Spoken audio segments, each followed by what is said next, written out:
Let's bring it in. Screen share.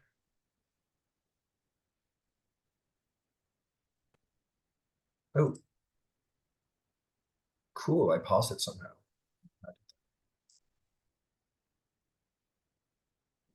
Oh, I know it's freaking out. Hang on. There we go. Okay, let's see. Okay, welcome back, everybody. Let's see. What have we been up to? You all find yourselves once more on the Rock of Brawl. You have purchased for yourself a new ship, the Prophet's Demise. You have opened up a comedy club in the name of Garl Glitter Gold, owned and operated by Chaplain Fool's Gold. And yeah, you guys have done a whole bunch of stuff around the rock. You've done some tracking down of illegal shipping goods. You made some money off of that. You paid your last pretty penny to get this big bad ship of yours, which should open up some very beautiful opportunities for all of you. Did a job for the Midnight Syndicate, take down the Black Lotus gang, and stop the distribution of narcotics on the street, protect the kids. And more than that, on top of getting everything ready and hiring up some new crew, Ed and Etherith went to the theater with the proconsul himself to see the Dark Queen on stage.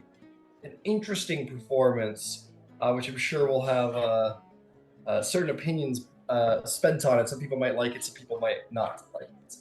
But the proconsul was inspired by the play and decided indeed to hire a crew.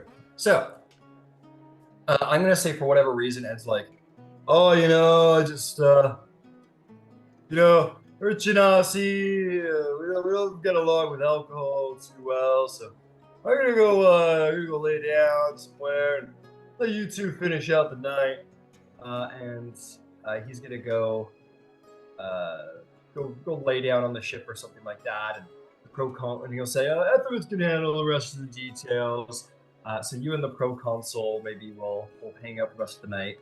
And he says, so what do you say, Griff? Should we grab ourselves a drink and a smoke at the Man of War?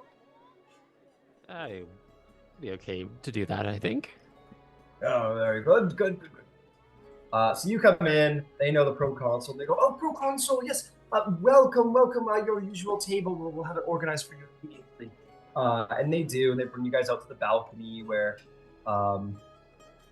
like, very much like served immediately, like he's known here. Brings out a bottle of wine, and he starts, like, packing a pipe. They pour you guys some nice, like, sparkling champagne kind of start the night wine. And he goes, so, Ethereth, tell me, what did you think of the performance? It was, I thought it was interesting, but I'm curious as to what you thought. Ethereth kind of, even before this, kind of in the immediate aftermath of like watching it, has kind of had like a slight twitch in his eye. I I'm quite well versed in I'm quite knowledgeable in the area of Olympian deities, Hecate in particular, How and are you? Interesting. I understand. Please Look, proceed.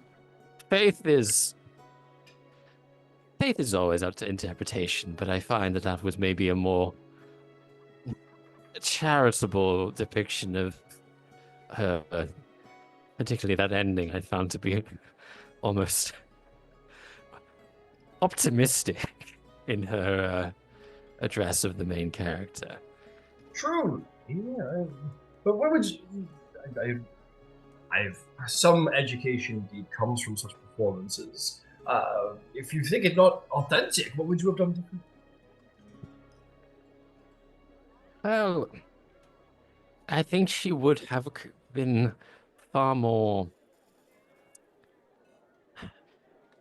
maybe perhaps harsher on someone who made a grasp at arcane power and was consumed by it. You can't hold Harsh? your mental capacities. It's Oh, disappointing. Equally, the idea of presenting a road, well, I can't imagine Hecate ever personally presenting a crossroads to anyone, but let's let's suspend our disbelief for a moment. To even to even suggest something as kind of, I don't know, hopeful as a path of redemption to me seems naive. hmm. So you think her to be crueler still? Not a god to teach a lesson by any means. Well, I think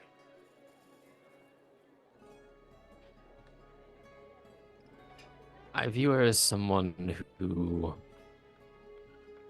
dislikes stagnation and, well, values decision making over all else, and particularly decisions that benefit oneself. And I think sometimes if one is trying to gain power or, reach greater heights, trying to make up for past mistakes can be seen, well, can be a little bit potentially weak willed or a step backwards rather than a step forwards. Hmm. Most Right. concerning view you have is this little girl. I suppose they present this dark queen in a more favorable light than on stage.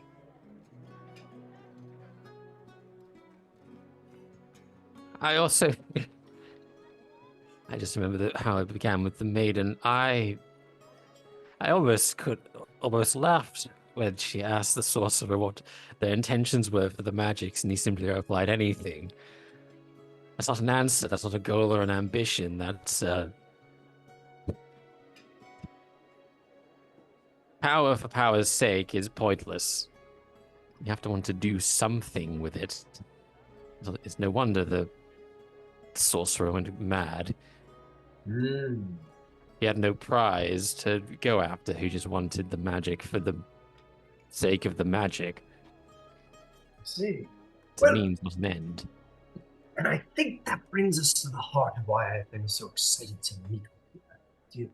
I could tell right away that there was some sorcery about you. Am I correct in that assessment? I have a natural ability to use the arcane powers, yes. Yes, see, you are decorated much like a wizard, but carry no spell book and have a skill at conversation that most wizards lack from their time at study. I thought I might have made that connection well.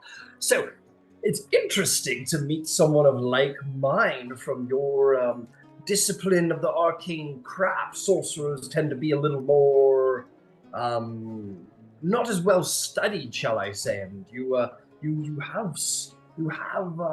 you have that design upon magic that wizards carry, an appreciation for the arcane that most sorcerers don't have by the merits of their just simply being granted it. It's intriguing to see.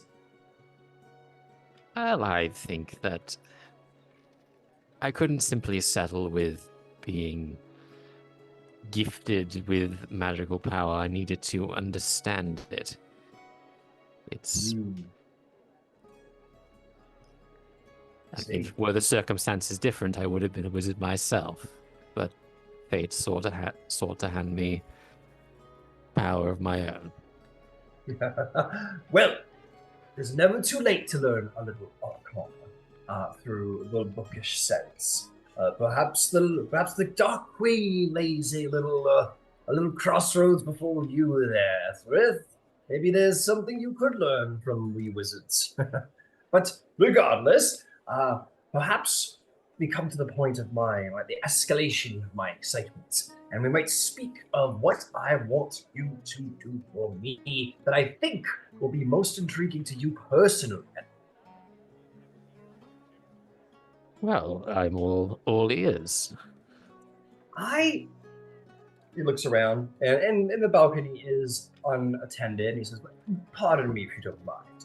And he's going to reach into his pocket, and he's going to produce a pouch, and he's going to go into the pouch, and he's going to bring like a handful of something out, and he's going to sort of say a magical word and scatter it into the air, and all this silver dust will shoot into the air, and then kind of slowly trickle down like pixie dust and sort of vanish and evaporate. He goes, "There, puts pouch away. There, now no prying ears can hear us. So I have a rival port, you see. And I rather like you. You see, he has certain knowledges in the arcane that are valued, Prince, which is entirely valid. Seems to have good advisement on his shoulder, and though I am his chief advisor, this wizard is a somewhat up and coming star, and I'd see him removed from the court. I would not only be willing to pay substantial, but perhaps there might be some arcane secrets in it that could be of value to someone of your skill level. As I'm aware of the trickiness of, being a skilled and disciplined sorcerer and trying to implement the beginning lessons of arcade and sort of going back to the start and how difficult that can be. But I think I might have something in my stores that could benefit even a sorcerer of your powers through the wizarding craft. But that's all secondary. There is I have found out that his personal wizarding sanctum can be found on the the water planet of Carpian. It is not far from Turil. It is only 100 million miles away, about a day's travel in a Spelljammer. It is a water world, and his defenses are exceptional, the least of which not being that I'm told that it is at a substantial depth and protected by various sea creatures and alliances with various seafaring species, underwater-faring species, and such. I don't know all the details, but a perilous trap indeed. So, what I would require of you and your crew, Mr. Evans, is to take that wonderful turtle ship of yours, go to the planet of Capri, delve deep, deep, deep, deep under the water, make it past all of the underwater defenses, the pressures, and so on and so forth, make your way into the Wizarding Sanctum, and take it for all it's worth. And bring everything back here, and we'll sort out the loot amongst us. I will pay you very well out of my own pocket, and perhaps there might be a couple of arcane tricks and magical items here and there that might find their way into your pocket. It wouldn't be well for me to be holding the incriminating magical items of signature use of my competitors, would it? Etherith hears the pitch and it can't help but show this the most devilish grin at the mention of magical items, arcane secrets. This is catnip. You got him. And he's just kind of nods slowly along and just says, I think that we can do a lot of work together if you're going to tell me the location of wizard sanctums. Well, this is an irresistible job, proconsul, and I think the Prophet's Demise will gladly accept. Excellent to hear. Excellent to hear. Now, I will say this. Out of my own pocket, I will be providing you all a 15,000 gold piece reward for this job's completion. This is no task that I wish to be seen done without great skill, And may I say, no small level of discretion, Elizabeth. Do you think your crew is capable of discretion in this matter? I believe so. I will not tell a soul about our next destination, nor will anyone hear of where we came from. Excellent. Very good. Very good.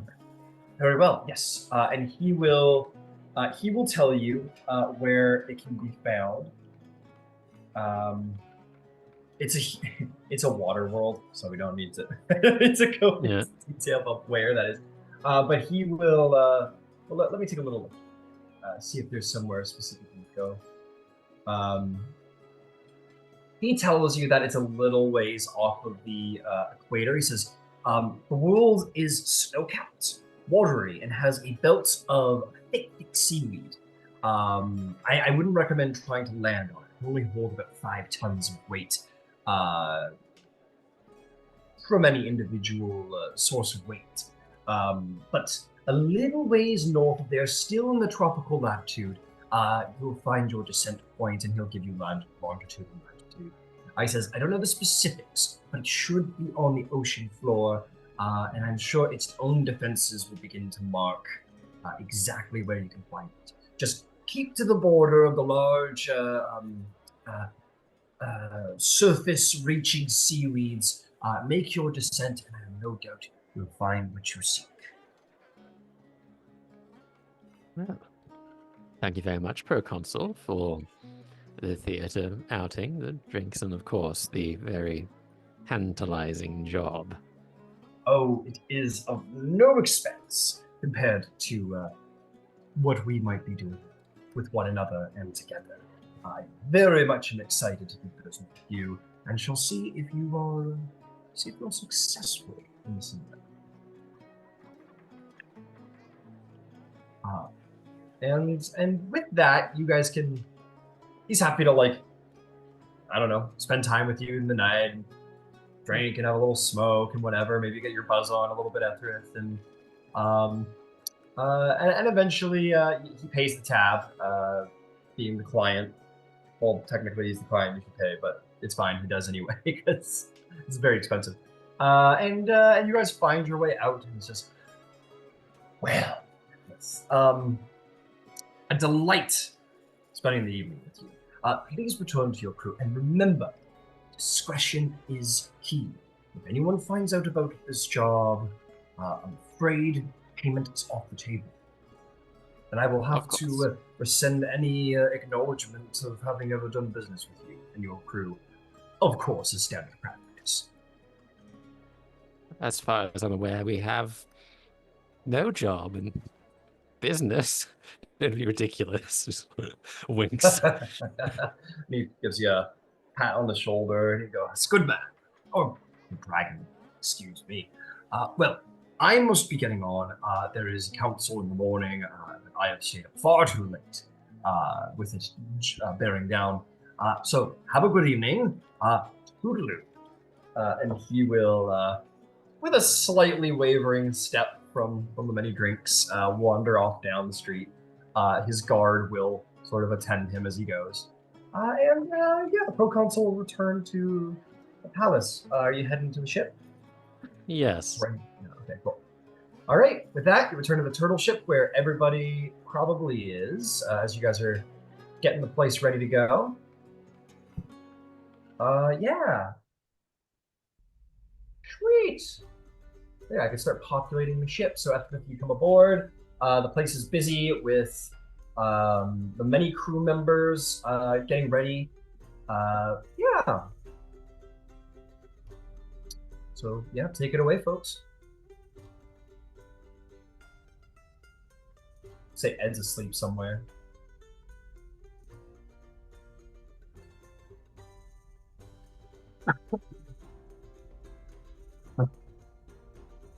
All right, who's awake? Hi. Oh.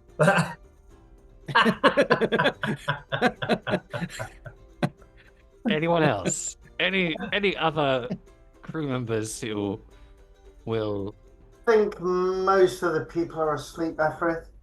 You're back awfully late. I seen the captain was back quite early. Yes, he Have a good couldn't time? couldn't manage his drink.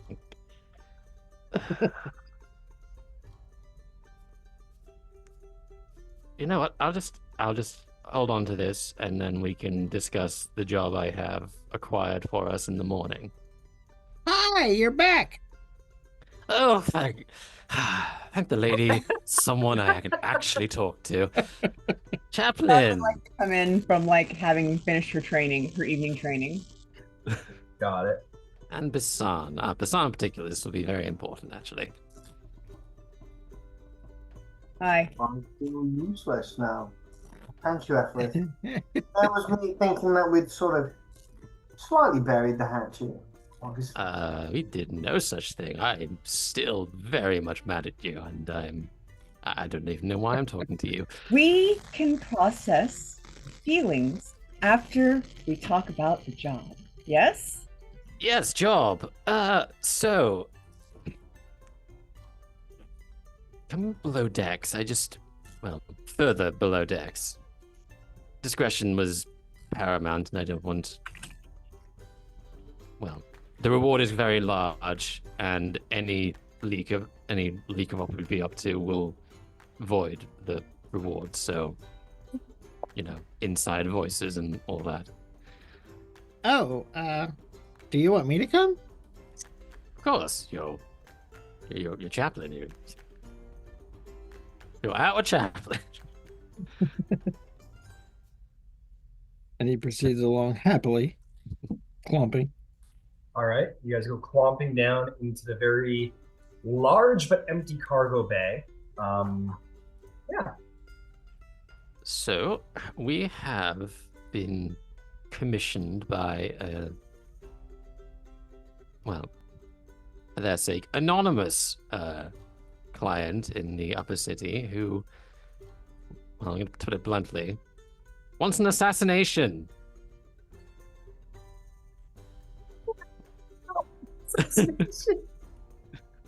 They've requested for us to to rob and kill a wizard in his sanctum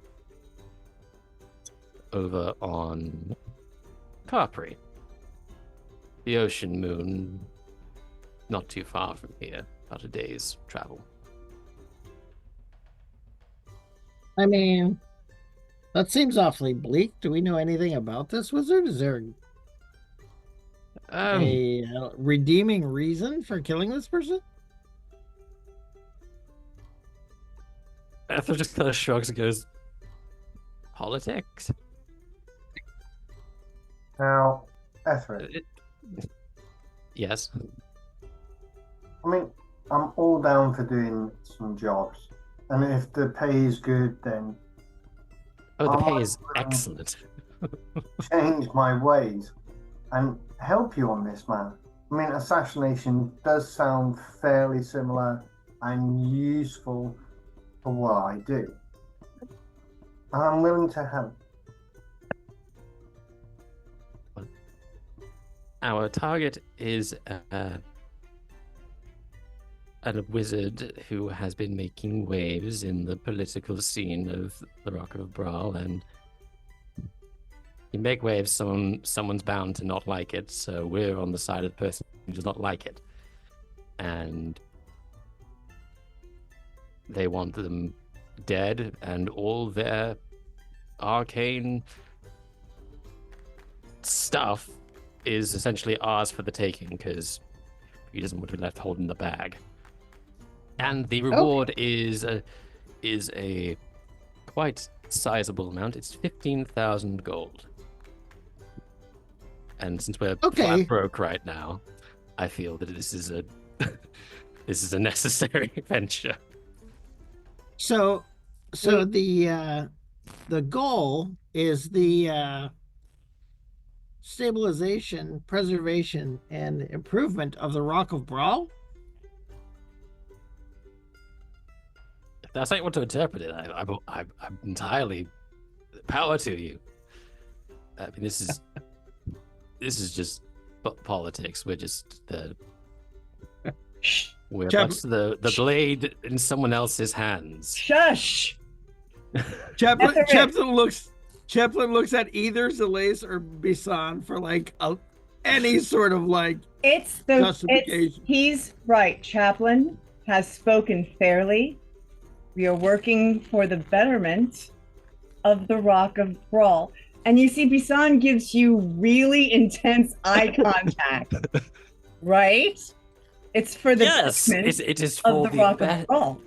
Well, Yeah. if this was left unattended, then the internal situation within the Rock of Brawl's government would just positively collapse. Oh, is there a government on the Rock of Brawl? As a prince. But if there was a government, it would, we should, I think it's only right. If anyone wants to roll a history check, they can learn. Maybe see if they know I it. do. Maybe see if there is a government on. In fairness, this place is very Tortuga, so it wouldn't be weird for you guys to be like, "Is there a government?" A 19. Shit. I got 19. a natural 20 for a 23. Nice. I only got a 16, unfortunately. Okay, you guys are gonna know. Yeah, absolutely. The Brawlian monarch is Prince Andrew is his name. He is considered to be somewhat self-serving and devious. A little bit of an ends justify the means kind of figure. A little cutthroat, but fittingly so for the Rock of Brawl. Let's see. He took over when the previous monarch, his brother Kalar, died under mysterious circumstances. And he has consolidated his power and held the throne ever since Prince Andrew. And he holds a court of various consuls and captains to advise him. There's definitely a military aboard the ship, and he is descendant from the original founder of the Rock, which traces its roots about 170 years back to Captain Brawl. And this place has been a pirate refuge when it was established and has transformed greatly still, but still remains a somewhat loose with the law kind of place. But yes, there is a government run by Prince Andrew.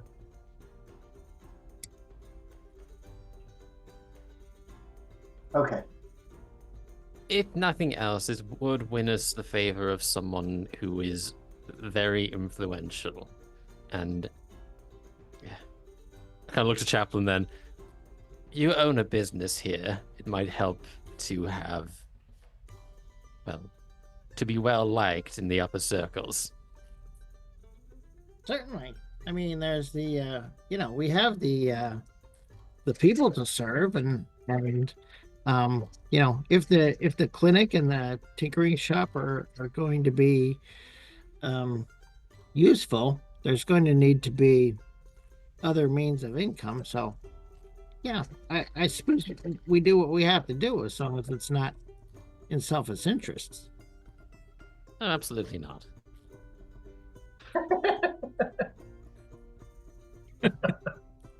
But Now, Of course not. selfish interests. What? So we have the divination, right? The priest said they're gonna mumble and find out the name, but until we find out the name of the brother, are we just on pause? Is there a thing we're doing that's working towards our specific goal? I Well, would. There you go. Yeah, Earth. Please. You first. Well, to be fair, until we have a name or a place where we need to go to help the captain and find his brother, risking We've only, Chapman's got the club. We need to put some money back into that. We've just bought a ship. We need to pay the guys. There's no point in having a crew if we can't pay them. So a job would be good. A new crew, a new ship, a new job. We need to fly out and see what we can do as a crew. And this sounds like a perfect job to do that. Did I mention that the planet we'll be going towards is ocean? We can really give the turtle ship a proper spin, you know? A maiden voyage. Go under the waves.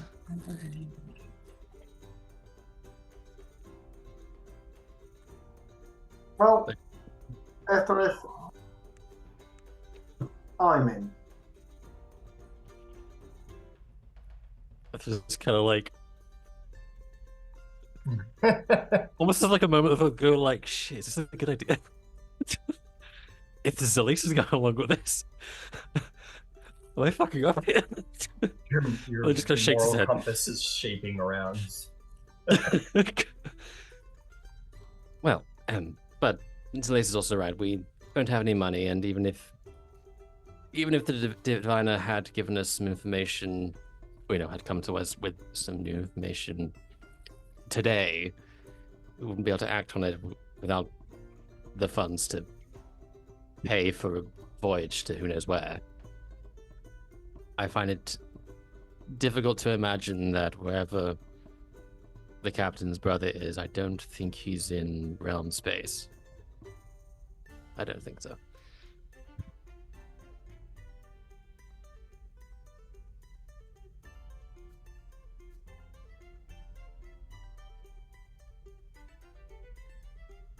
So consider this, I suppose, a chance to give the turtle ship a first go, and a chance to recoup some of the funds, because we need the money so badly.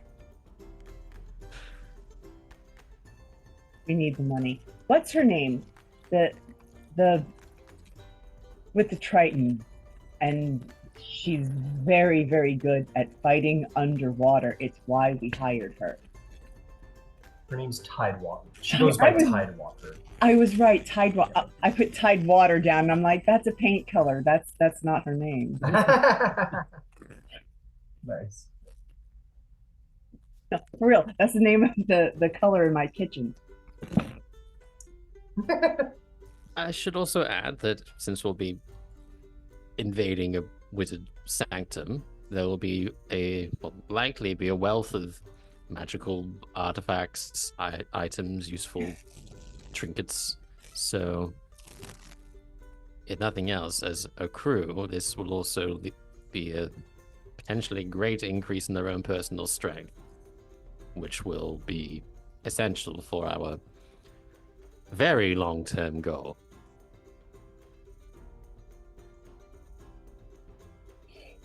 This is a bit of a step. I mean, political assassination is a very That's big. not what we're doing. We're helping the rock and crawl. Political stabilization, I believe. Chapel had it Thank you. perfect. Is what we're doing. Okay. But either way, helping out the government of the Rock of Brawl is a good thing. We have elves, Zalace.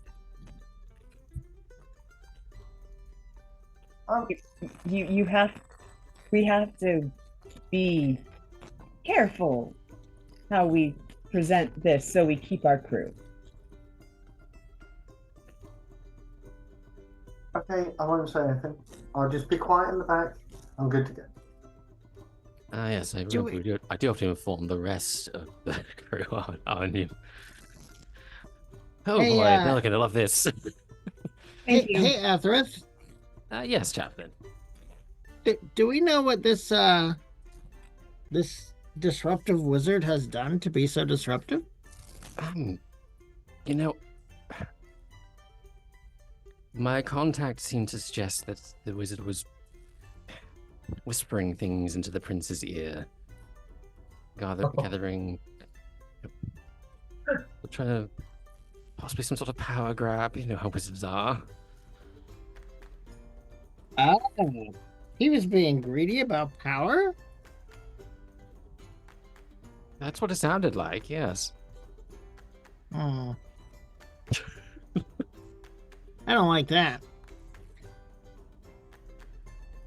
Certainly causing instability within the climate of the prince's inner circle. The prince needs advisors they can rely on, and if one starts trying to fracture everything, then, well, the circle falls apart, and the prince doesn't have a reliable network to govern properly.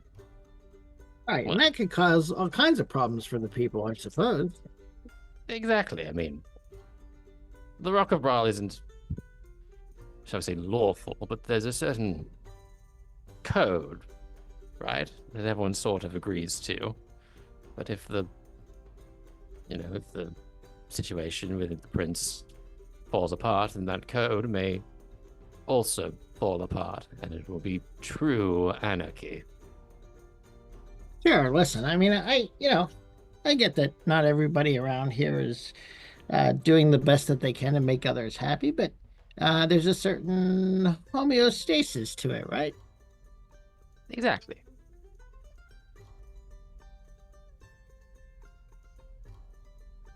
Fair enough. In that case, I suppose we'll be aiming to leave first thing tomorrow. And needless to say, there's a reason I've not told you who we're working for. They wanted absolute discretion, but do not say anything about where we're going and what we're doing. Or make something up if you have to. Etherith, This we will get there. We will get there, and then they will know. How do we not tell them where we're going? I don't mean the crew. I mean just anyone else outside of the crew. Sorry. No word of this job escapes this ship. Before I would like to leave in the morning, but can I talk to Tidewalker and see if there are any special things we need to be in that environment, like ankle weights or something? I mean, what does come to mind is air bubbles, but I can provide those. So I can at least make sure no one suffocates underwater. Can't promise swift swimming, though. But we would be... not everyone moves well in space. We train for it. I wouldn't moving around in water be hard? Like, is there... Should we talk to her and find out if there's something we should get? No harm in being prepared. So I have a question. About the table.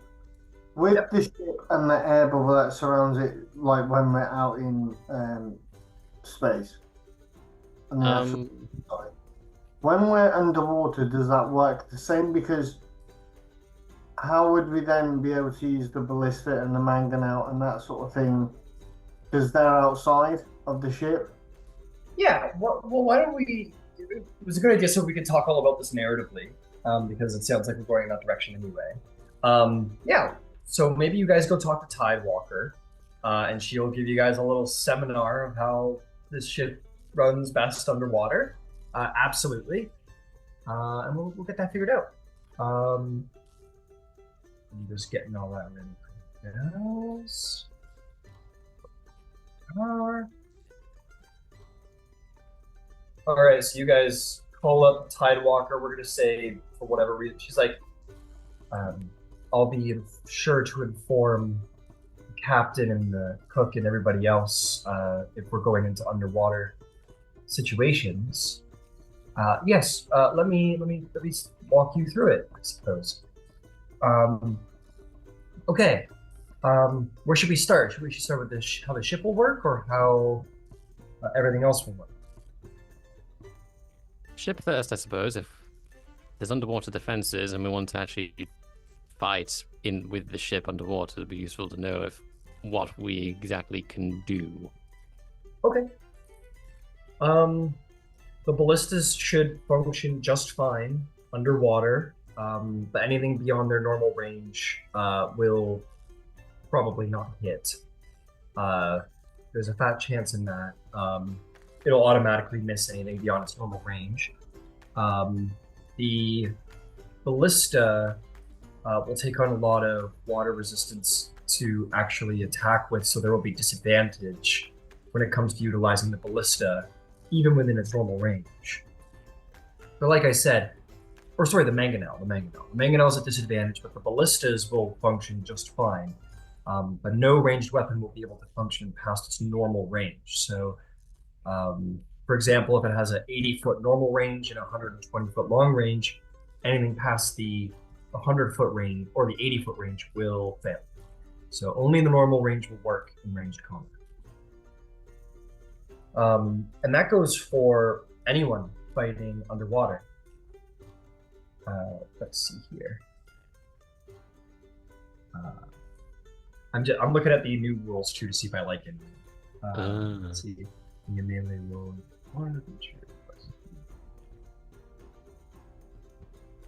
Oh, okay. That is actually a lot easier. Any weapon in melee, just to swing over to that, any weapon that you may have in melee that deals piercing damage, any sort of piercing weapon should function just fine underwater. But if you're using anything bludgeoning or slashing based, such as a scimitar or maul, those will have disadvantage on attack rolls. Unless you have a swimming speed. If you can manage to gather a swimming speed of some kind, then you should be able to operate any melee weapon underwater just fine. Yes, Hassan, Quartermaster.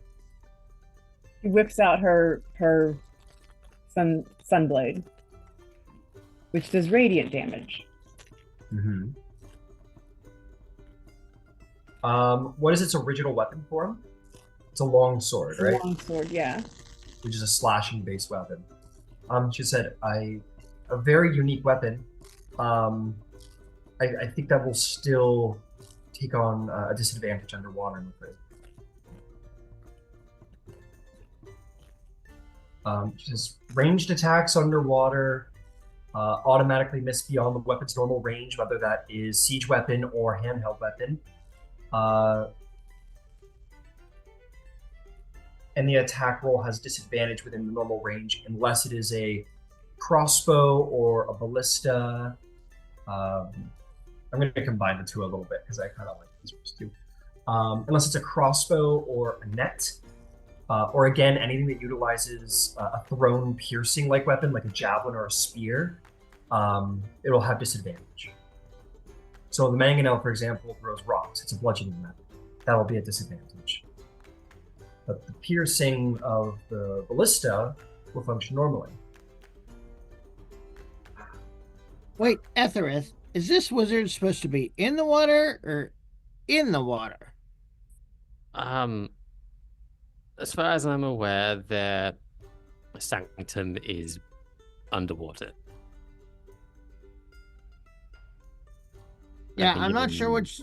I'm still not sure which that is. Like, are they going to be swimming, or are they? Do they live somewhere that's I contained imagine within the water? they have some sort of structure that exists under the water, but has been isolated from the ocean at large, so that it can be dwelled in. I see. So just to help you out, Ethereth, I'll say the proconsul, like you said, he doesn't know much beyond what he told you. So he just has a location. I'm just using conjecture there. I think, like, if I was a mage, what would I do? Probably that. Yeah. So yeah, he's like, I don't know past what I know, which is that it's underwater. Yeah. He says, yeah. So is there any? Two last very important details. When you're immersed in water, you will have resistance to fire damage. Fire is not effective underwater as it is on the surface, and anything lightning-based becomes much more deadly, but for everyone in the vicinity. That includes the caster themselves. So you'll be very vulnerable to lightning, and anyone else fully immersed in water will be vulnerable to that damage. But again, be aware, lightning travels underwater like nothing else. So whatever the maximum range is of whatever lightning-based spell or effect you're using, will become basically a sphere radius and will hurt everybody in that radius, and they will be considered vulnerable to damage. So I once saw somebody try and use a lightning bolt underwater, and everyone within a 100-foot radius got seared by it. Almost everyone died. It was bad. So keep those two things in mind. Understood. No lightning spells. Unless you want to get a sting. Other than that, I've checked over the ship, and it looks ready for underwater passage. So Zalace asked about the air envelope. Obviously, we're used to fighting in wild space where there is a certain amount of air when you depart the ship briefly. Does that retain in underwater or it's not? a good question. But no. Because we would be entering the air envelope of the atmosphere of the planet, our air envelope would cease to exist, and we'll be taking on the physics-based qualities of the planet itself. So no, we will have no air envelope. That's no problem. I have the air bubble spell prepared, so I can ensure everyone has more than enough air to last them a whole day. Excellent. I don't know if this is on your bill. You guys have an exceptional ship. I don't know how much money you have, but I've heard of fish suits. They are very good for allowing people to move easily in any environment, even extreme environments. You could probably compensate for many detriments underwater. We have one. Oh, it's just good. a question of who will benefit the most from wearing it. I've never seen one in person. They're remarkably expensive, but I've heard of them, and I obviously haven't had need of them myself, being a Triton. So, but yes, it enables you to breathe in an airless environment and makes you immune to harmful environments as well, and grants a swimming speed equal to your walking speed. So anyone wearing it should be able to function in combat normally. So check something, because I think I'll be fine as far as swimming goes. But check the build of the self. I might recommend somebody who functions well in melee and might require mobility. Those would be the two elements that I'd recommend considering. Well, that boils down to the Zalace or Bisan. I can use a spell to grant myself aquatic adaptability, but it will mean that I'll have to concentrate on that, so I'll be able to use certain other spells, unless I want to be a bit of a sitting duck under the waves. I don't know what other crew members have for making their swimming capabilities better.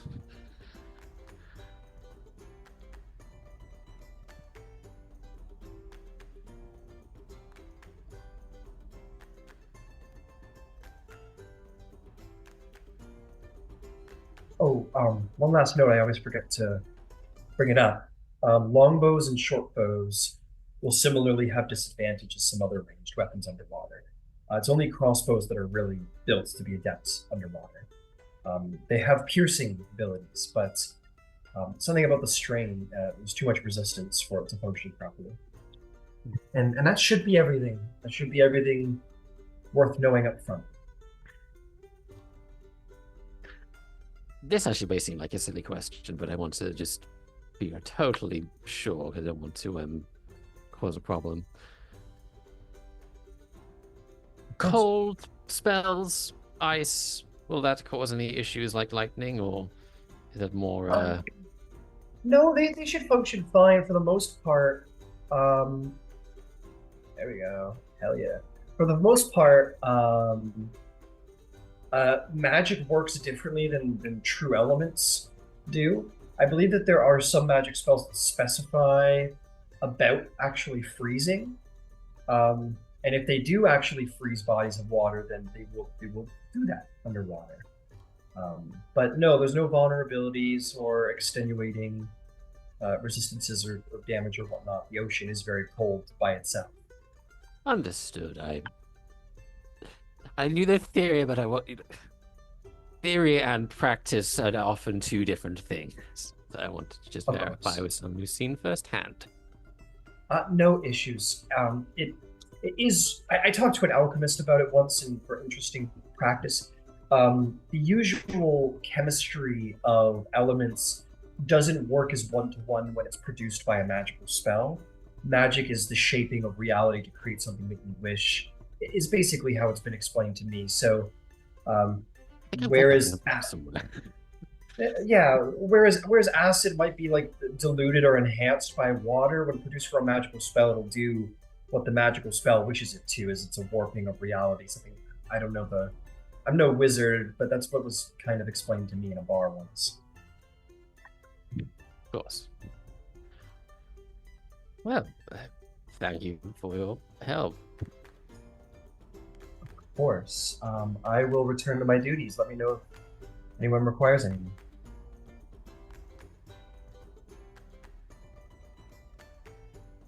Well, you all heard her. If you need to prepare any equipment before, for underwater combat,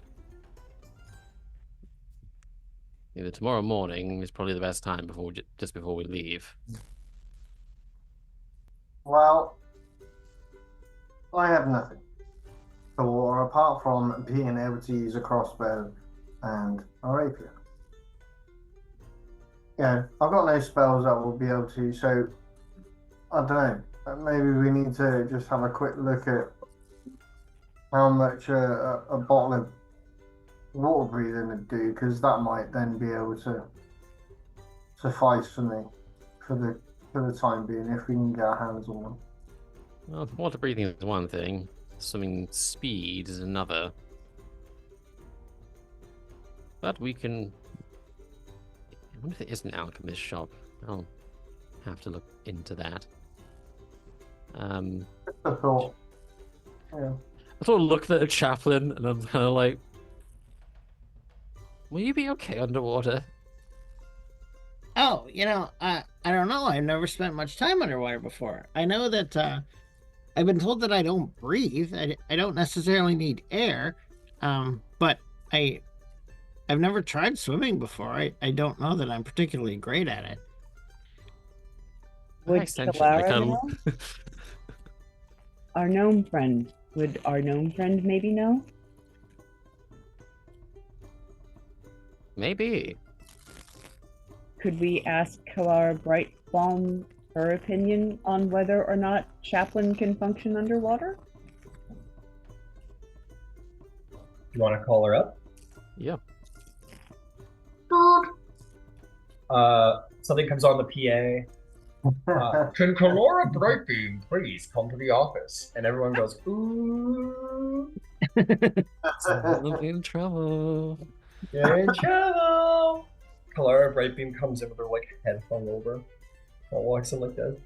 She goes, hi. Why do you look so guilty? Did you I- do something? I don't know. I don't think I did anything. We need your expertise. Oh, okay. Okay, cool. Yeah, what can I do? Can we ask- I've never been underwater before. Do you think that I'll work correctly? Oh yeah, I think you should work just fine. Why wouldn't you work fine? Why not?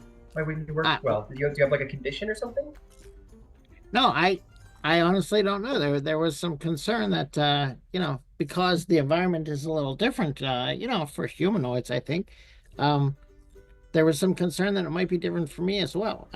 I explained that I don't really breathe, but I suppose there was still some concern about the way that I would be able to function. Oh, I mean, other than like a little bit of rusting that you should probably take care of afterwards, like any metallic weapon or item or object or anything, I I don't see why not. Why would anyone think that um, a metal construct that is based in magic have issues underwater?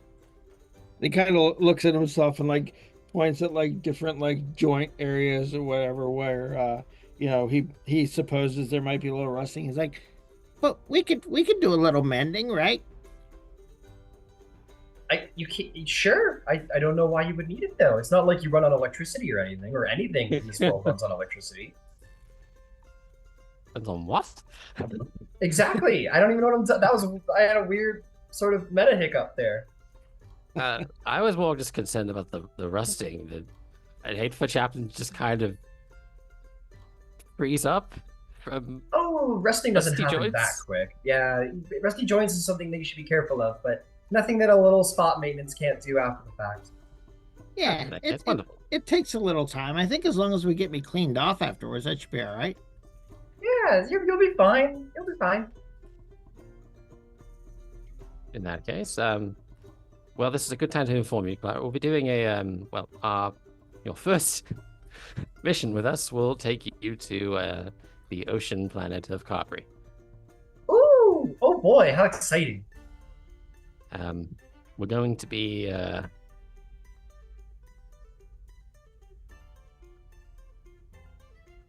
Underwater? we're going underwater for one, so you'll Oh, get to see the cool. full range of capabilities of the ship, and we're going to be attempting to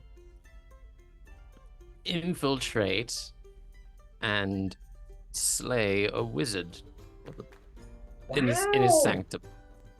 Oh, slaying evil wizards in their sanctums. That's so heroic. You know what would be great? I'm sure everyone would want to go on like an underworld exploration. You should try and get some people to book passage on the ship No. to get the No, experience. No. This is a strictly confidential. This If this never leaves the ship. Tell absolutely no one, or Okay. the reward is forfeit and we'll get nothing. Oh no. Oh, okay. Got it. My lips are sealed. Good. Okay. It's a big reward, 15,000 gold for the ship. Wow, that's so much gold. I hope to get Exactly, better than a so- pizza party after. Oh, yeah. there will be Anyway. better than pizza. I can't imagine anyone paying their employees with a pizza party. That sounds Especially after unethical. like a record-breaking payment. Like that, there's better ways to show your appreciation than what your buddies could do after a move. You know? Yeah. We will, Anyway, we this will do conversation has gotten far too meta, and I've got a headache now, so I need to go and lay down. I might have taken some psychic damage, and she's gonna go lay down. She broke the fourth wall one too many times, and now she's hurting a little bit.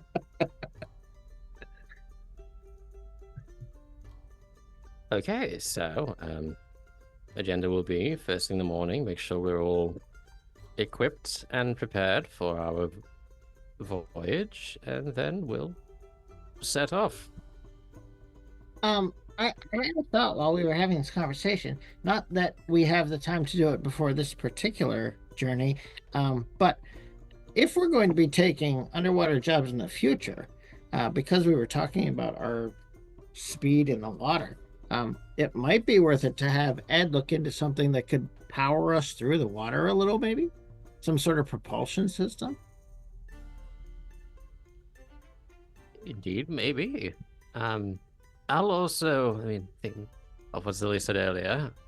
I'll see if I can't find out the exact ingredients for a potion that might, I don't know, give you gills and fins of some kind.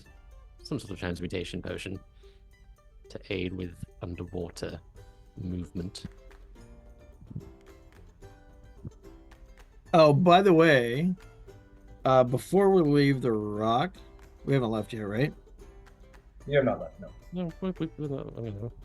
Can I hop into town and pick up some components? I need some diamond stuff. Diamond stuff. All right, let's see if we can find you some diamond stuff. I need 25 gold pieces worth of diamond dust, and if I can afford one diamond worth 3,000 gold pieces if possible. Well, Or let's see not if there's anybody out here. 3,300. Okay, What let's are see you if there's casting? anybody.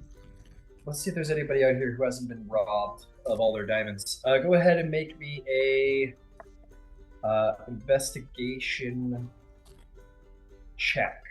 Yeah, see if you can track anybody down who might have diamonds for sale. Oh, that's not a good stat for me. 9. There's this one. You find this. You're like looking around. You're just kind of struggling. You hear this one guy down there. He's like, "Hey, you're looking for diamonds." And he like opens his coat, and he's got like all these like jewels in the inside of his coat. It's like, "You want some diamonds? You know, you're one of them casters who like diamonds, right? I can get you what you need." I don't know. Do you have a shop? You're standing in it. I'm what you call a home-based business. I think I'm gonna look around a little bit, but thank you. Is this where I can find you again if I need you? Yeah, maybe. We'll see. All right. I'm going to try to. Chaplin does have good wisdom, so I'm going to assume that he knows better than to buy diamonds out of somebody's jacket. That's perfectly. And having lived on the Rock of Brawl long enough, I think you guys can know a scam when you see one.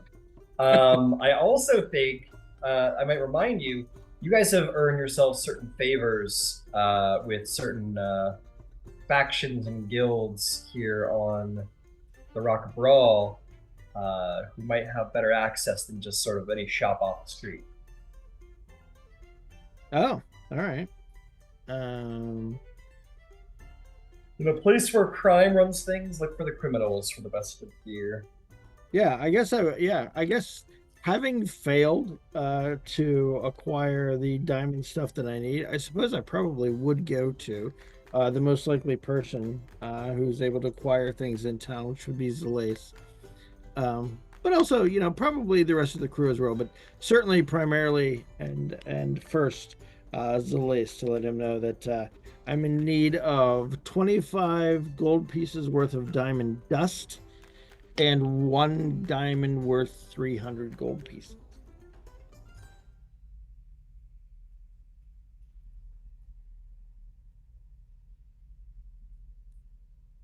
And I would turn over to him that amount of gold. So diamond dust and a 300 GP diamond. Yes. Okay. So with that, I will hop off down to the docks and find what's his name? Underbaron, you're looking for Sandyfoot. Andyfoot. Sandyfoot, you walk up in there, Zalace, and he goes, "Zalace, my favorite halfling. What can I do for you?" Well, I'm here on. Unfortunately, we're just about to go off and do a little job. So when we come back, maybe we can do some business. But at this moment in time, I am here on behalf of a friend. I am looking for some diamond dust and a diamond worth at least 300 gold pieces. I see.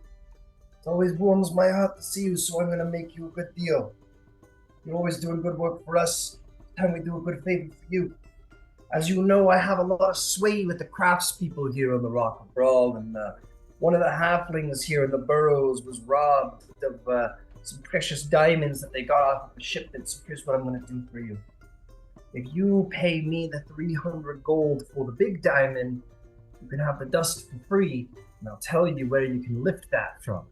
And if you do lift it, know that you'll be doing the burrows a favor by making sure that some no do good do wells have met their much needed fate, got themselves in a bind, and will help the burrows with the theft problem. I would be glad to help. And I'll pass over the 300 gold pieces. Okay. And he'll give you the identity. Oh, actually, this is really fun. He's going to say there was this gang that got taken out a while back that was running narcotics all around the Rock of Brawl. And though they've been dismantled, there's a couple of stragglers here and there that form their own gang. Yep, that's right. They call themselves now. They call themselves the Broken Lotus. It's only a gang of like 4 or 5 individuals, but they're running out of money. So if you go find them, lift the diamonds, lift the dust, you might take them out for good. Okay. Well, I feel like that should be easy. We've dealt with those guys before, so it'll be okay. What fortune! You dealt with them before. You come here to help us with them. Zalace, you are a hero to our people. Timor was looking on us favorably when you came to us. Well, I think you may be overplaying my hand, but thank you. All right. Good luck to you, my friends, in all your adventures. And with that, you can go head out. We're gonna do a little round of skill checks. See if you get your diamonds, my friend. Good news that these guys are not the best criminals on the Rock of Pro. So it's not gonna be on that. It's not gonna be that difficult. Let's start off with a perception or investigation check to find them.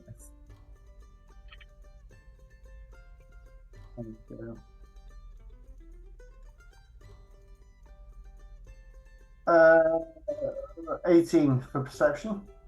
18, you find them in the most perfect of circumstances, away from the prying eyes of the Rock of Brawl, somewhere easily snuck up upon. So let's get a stealth check.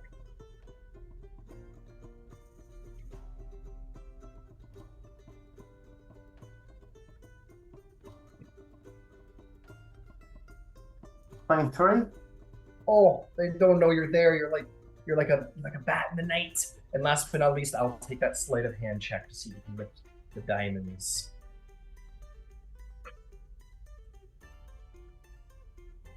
$26. Oh, it's not enough. No.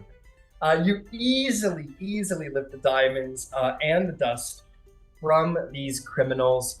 And as you like sneak up to them, like, I hope they make the deal. It's our last chance to stay together. We gotta take down the Midnight Syndicate for what they did. And you lift all of the diamonds and get out of there. And as you leave, they're like, where did they go? You lost them, you dumb. And they get into a whole brawl in the back alley. And you have lifted the diamonds for your friends at a discount and helped the burrows out with some thieves that needed dealing with. So, well done, Zalace. And you can return successful to the crew.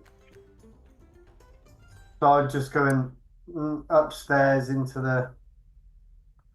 the old epoxy unit space where Chaplin is, and I'll just I'll wait till he's in his powered down state, and I'll just put him on next to him, hide him next to him, and then go to bed myself. Very nice, very cool. Cool. Take inspiration from being such a great thief. How about you, Basana Sahan? How late is it right now? Does she have time to go? It's actually very late because you guys did the theater and then came back and you've been talking for a while, so it's probably very late. All right, so then I'll wait until morning. She still has to get provisions for the ship. So I do need to know roughly how long we think we'll be gone so I can figure out how many mouths we have to feed, etc. Understood. And I can let's see if I took care of that already. Yeah, you guys ran out of food, so let's take a look here. You got your 5 party members who need food, and then you've got 1, 2, 3, 4, 5, 6, 7. So you guys, you're gonna need 12 rations a day to keep this boat afloat. And how long is our proposed trip? It's only a day travel from Toril, which is where the Rock of Brawl sort of floats around, one of the satellites. So if you want to be safe, like 3 or 4 days worth of food, I'd say. So what I was going to do is bump it up from base 12 to base 13 and do 5 days. Sure. Oh yeah. That would put you at, so it'd be 6 gold a day. So if you wanted to do 5, that would be 30 gold. And then you'll be stocked for 5 days.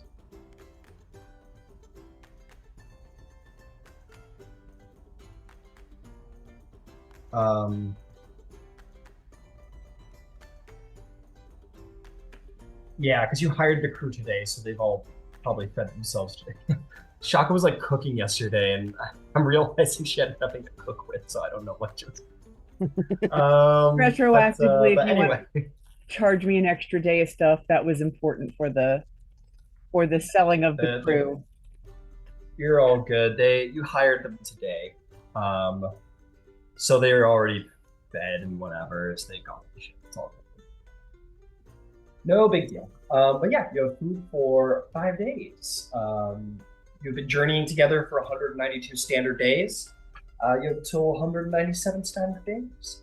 Okay. I gotta start making your new quest here. Very cool. Ding. Okay. Sweet. So you all power down and head to bed and go to sleep. Yep. Etheric, imagine your dreams are dancing with frustration and images of the theater and the stage, and like you sitting, and a true nightmare as you sit there and the production goes, "I'm Hecate, the goddess of rainbows and love," and you're like, "No!" It's like, motherfucker, what do you mean? Oh, you got the path of redemption, the path of the sorrow. It's like, no, the path of get back on your feet and tame those demons, you fool. You can go on the happy path or an even happier path, and you're like, no. Some of you might hear Etheric sort of tossing in his sleep. But yeah, you'll all, but not Zalace. Zalace is sitting in like the second nicest place in a big cushy feather bed, and it's not bad. But you guys all get a long rest, and you can all wake up and batter down the hatches, prepare for a journey indeed. Let me see here. I just want to review your real check. Oh, in addition to its roomy quarters, carries a decent sized payload. Cargo, around, some water. The sliding panels can be closed to make the hull airtight, enabling the ship to fly safely underwater, even to great depths. The ship takes damage while on or under the water. Interior hatches can easily be sealed to prevent the ship from flying completely. Okay, very cool. So it is worth noting that your ship, and I'll say that Tidewalker told you this, that you guys have sliding exterior panels that make your ship airtight, but it is a 2-layer system that includes interior hatches. So if you ever took damage underwater, you can close the interior hatches to prevent flooding. And if anyone were ever exiting the ship, they could like walk through and close the interior panel behind them and then open the exterior panel without flooding the ship. So it is possible to enter and exit the ship while underwater. Should just let you guys know that. Seems like an important piece of information. It is worth noting that only so many people can do this at a time. You can't like bring the whole crew into the interior exterior hatch and then pull it to get the whole crew out in like one motion. It's actually a lengthy process to allow people to exit in underwater settings. You can only let 1 or 2 people go at a time, and it requires an action for each hatch to be opened and closed. So it is a lengthy process to make someone leave and enter in this airtight situation. So be aware. Okay, you wake up the next day. You batter down the Prophet's Demise. Your ship is ready to go. Your captain has realized he's under the weather. He had some like bad crab cakes at the theater or something like that. He insists that was it, and definitely not a hungover from a drink or anything like that. Shaka's hard at work crafting foods, and all of you can begin your journey to Capri if you so wish, so chose. Is there anything else to do on the Rock of Brawl before you set sail? No, I've got nothing. Fair enough. Should we have Okay. Arian Spelljam? Yeah, Arian is that's why you hired, right? He's more than happy to spell jam for you guys with the captains. Yeah, I know. But Bisand would go to everyone and make sure they're doing okay in her probably very creepy sort of way, checking in with them and like trying to be personable and probably not, but you know. Yeah, make me a persuasion check to see if you're able to get the true mood, convince people to tell you how they're feeling about things. And she goes to the four deckhands too. Like she goes to everyone. Yep. Oh, sweet. Persuasion. Just an 18, but it was an 18 on the dice, which is nice. It's pretty great. It's pretty great. I'll let you roll an insight on top of that if you so choose to see if there's anything else you pick up besides what is said. Ooh, insight's better. I mean, not much better, but. All right, that's a dirty 20. Very good. Very excellent rolls. The crew morale isn't like astonishingly high. Like people just kind of got aboard this ship. A lot of people are excited to serve on such an interesting vessel. Turtle ships are rare on the Astral Sea, so a lot of people are very interested to be aboard this ship. The ship is much more spacious than a lot of other ones, such as scorpion ships and damselflies and so on and so forth. So the ship itself lends a certain morale that people are happy about. People are generally okay with the Scro you have aboard. She kind of has her own personality. She has a lot of personality, and that helps sort of deflate it. Everyone's very neutral right now. It's a very sort of like we'll see. Like everyone's like waiting for the shoe to drop, basically. Like they seem nice, but like we're waiting for someone to have a real problem, or for sides to be taken, or for her to prove herself like a loyalist, or so there's some distrust, but you know people are fairly neutral for the time being. Word seems to have spread regardless of your mission to some degree around the ship that you guys are going to an underwater planet. Some people know that it's Capri. Other people are like, it's sort of a rumor. Like there's a gossip and a rumor going around the ship about what it is you guys are actually doing, because nobody's actually been told officially.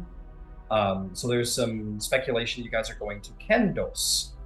Some people are guessing you're going to Carpri. There is some rumors that you guys are planning an assassination of an important noble. That you guys are trying to steal from some gang. Basically, you guys are not yet ahead of the rumor mill. Gossip is the biggest trade aboard a ship, is there's not much else to do. Okay, let's.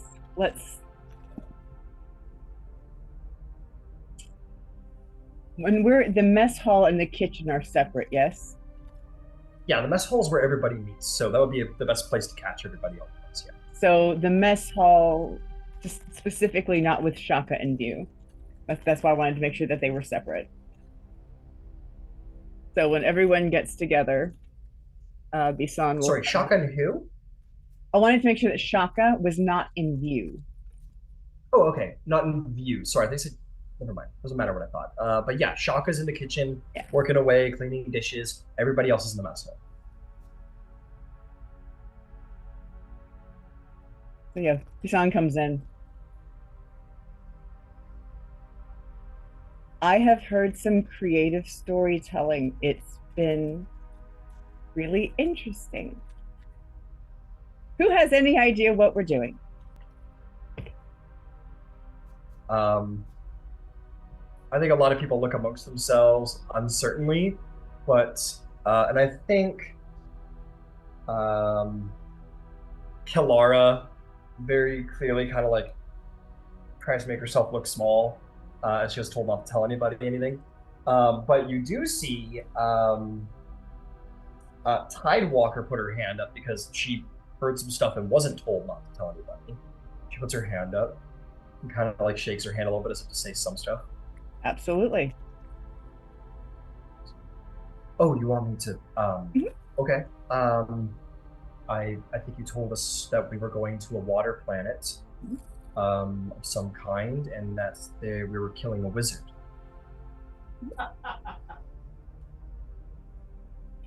She's going to look at everyone and say, so, generally speaking, if we're conferring, I would rather you bring questions to me than to each other. Generally speaking, I certainly value that. And she's addressing everyone at this point. Tidewalker, maybe being a little bit, I don't know, confident enough to speak up for herself. She'll say, "I didn't have any questions. I didn't know I wasn't supposed to speak." Ma'am, I'm actually kind of addressing, not just general addressing. I do not want you to think I am dressing you down. I am not. We are learning to communicate, yes. Okay. Above the table, I don't remember the name of the planet. I know it's not Katha. I know it's not that, but that's sticking in my head. It is Carpri. Okay.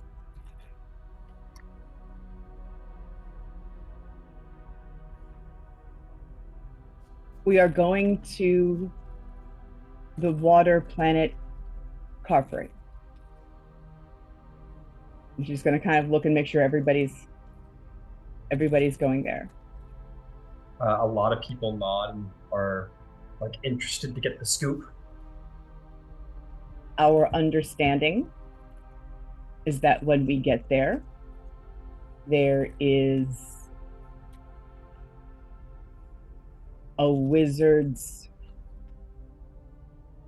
abode. It's not a tower. It's not above water, so it's not a tower, but it's not like a house, and it's going to be guarded. I don't know space, a wizard's space. This wizard's space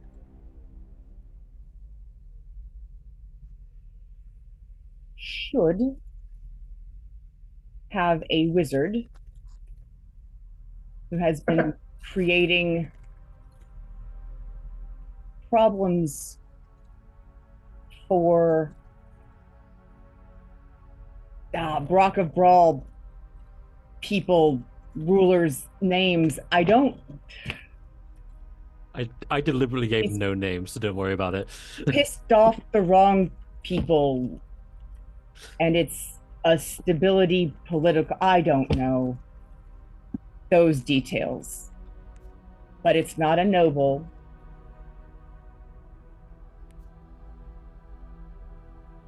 And the person is creating problems. This is what I know.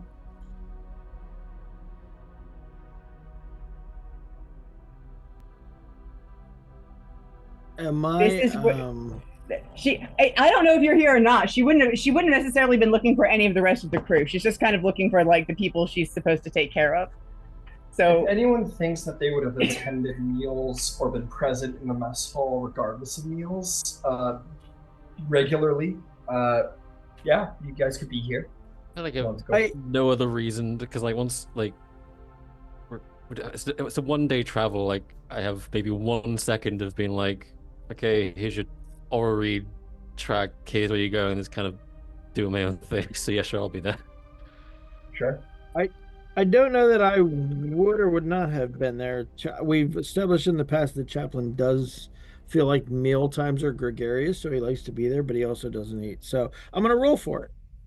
Sure. Not there. Not there. Okay.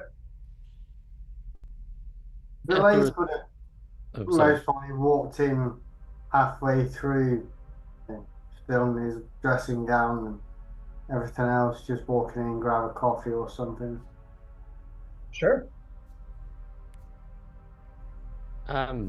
To sort of illuminate some details,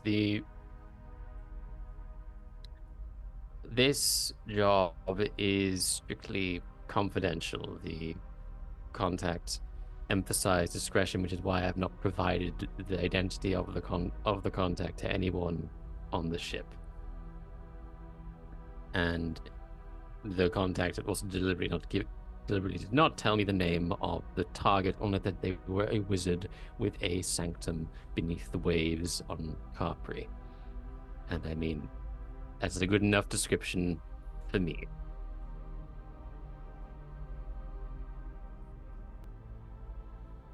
The lace will just sit next to a couple of the crew in the middle and so listen. We're a good crew. But we all need to just keep our mouth shut, do as the bosses say, and we'll be good. We'll be good. We can I all- think it's indeed wise that when it comes to jobs, any job, regardless of whether it demands discretion or not, it is best to definitely keep it, as they say, loose lips sink ships, and I would hate to see us lose this one. So the less outsiders know of our movements and our current jobs, destinations, the better. Because the last thing we want is for someone to try and take advantage of knowledge that they shouldn't have. Okay. I would like Etherith and Zalace to both make intimidation checks. I'm going to say this is exclusively intimidation checks because you guys are like, we're going to go murder someone and nobody better tell anybody about it, which feels very. It's not really a conversation. It's more of a. Great. That was not the vibe Bisan was going for. Don't worry about who it is. Don't worry about what their name is. They're bad for the Rocket Brawl. Trust us. I wouldn't Don't even say take it as anything. I wouldn't think I was selling it as intimidation. I think I was just sort of saying it as like a friendly reminder. Shut the hell up. I absolutely. From sitting here in the second perspective, it feels very like Cloak and Dagger, and you better Fair not talk enough about then. it. I guess If we want your intent does opinions, not we'll- match. Basically, we it's want like your- don't talk about it. Keep your mouth shut. We're gonna go do this. You don't need to If know we more. want than your you need to know. opinions, we'll torture them out of you. Yeah. What'd you get there, Zalace? 6. I got 13, which is Yeah. not great. 13 is not great. Okay. You see some people, definitely some more of like the crew hands, kind of like, sort of like look around, kind of shudder a little bit. And here's the thing, folks. Intimidation isn't always like an evil, it's not an evil skill. I think there's a lot of idea around the idea that it's an evil skill. Intimidation is also the skill of like authority, you know? It's also the skill of like, I'm the boss and you're the employee. You go, like, as nice as I'm saying it, you need to go do your thing. And is a very important skill aboard a ship. In this instance, you maybe people are like, Etherith, you really brought it home from what Zalace was putting down. So Yeah. it was explained by Basan and then you, Etherith, and then Zalace kind of gave everybody the understanding of why they should be on board for this. And then you brought that home. So a lot of people aboard, so a lot of people in this crew kind of like nod and they're kind of like, okay, we're employees, we do our job, kind of thing. Maybe one or two of the, well, I don't know. You think you generally get everybody on board. Everybody's pretty much on board. They kind of just like nod quietly to each other. Well, if everyone's now on the same page, we should be arriving on Kolyar by end of day, and then the true job will begin. Very If cool. you have any questions, Bisan is, I'm sure, happy to field any and all. And since this is a short trip, my duties as Aura are quite brief, so I'll be happy to answer most questions.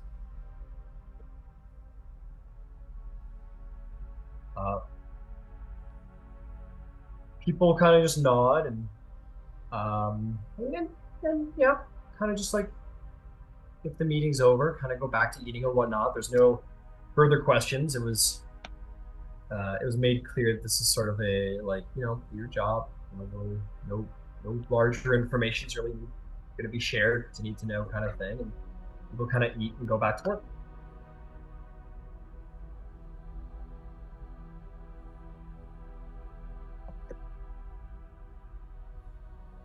Okay. So with that, you guys all get ready to depart. I think on top of this being a little bit of a workshop kind of place, I'll say at some point, Tidewalker, who's probably got a good head on her shoulders and is an artillerist, will say, could I recommend that the top floor, the third floor that is sealed, becomes something of a I guess sort of a mess hall, somewhere to keep the air-breathing crew consolidated in case there's need for artillery support, so that we don't have crew running through 3 decks of ships. It might be a good idea to just keep them close to the artillery. That sounds intelligent. Thank you. Okay, I'll try and see what I can do, and she'll go do that. And with that, you guys can all man your stations. I imagine Zalace and Basar might help with that because they're the artillerists, probably Chaplain as well, being the bosun. But in the end, Etherith, it's time. You walk to the front of the ship and you see Arian fully attuned. And he gives you a nod and says, well, you're the Aura. And he'll point to like the cockpit with the sort of large surrounding view, and you can step onto the main deck, the main cockpit if you wish. And indeed, you get like a decent surrounding view of everything going on. Actually, I should probably change the front of the ship to make it more see-through. But in the meantime, yeah, you get a nice little view. That's so cool. Okay, I guess I'll flex my claws. Let's see where we're going and how good of a pilot you really are. I'll take out the Ori and I hope I don't disappoint. begin the scan. All right, you begin your scan. Make me an Ori check. That'll be investigation or survival to see if there's any. This is gonna be a very low check because it's only a 1-day travel. This isn't a huge route. That is 15 on survival. 15 on survival. Okay. Oh, wait, I'm looking at the wrong sheet. Sorry, I was wondering like. Sorry, I'm working on. I'll use the same. I'll use the roll in the d20, which was a 12, and then. Okay, investigation. That's 17. Sorry. No problem.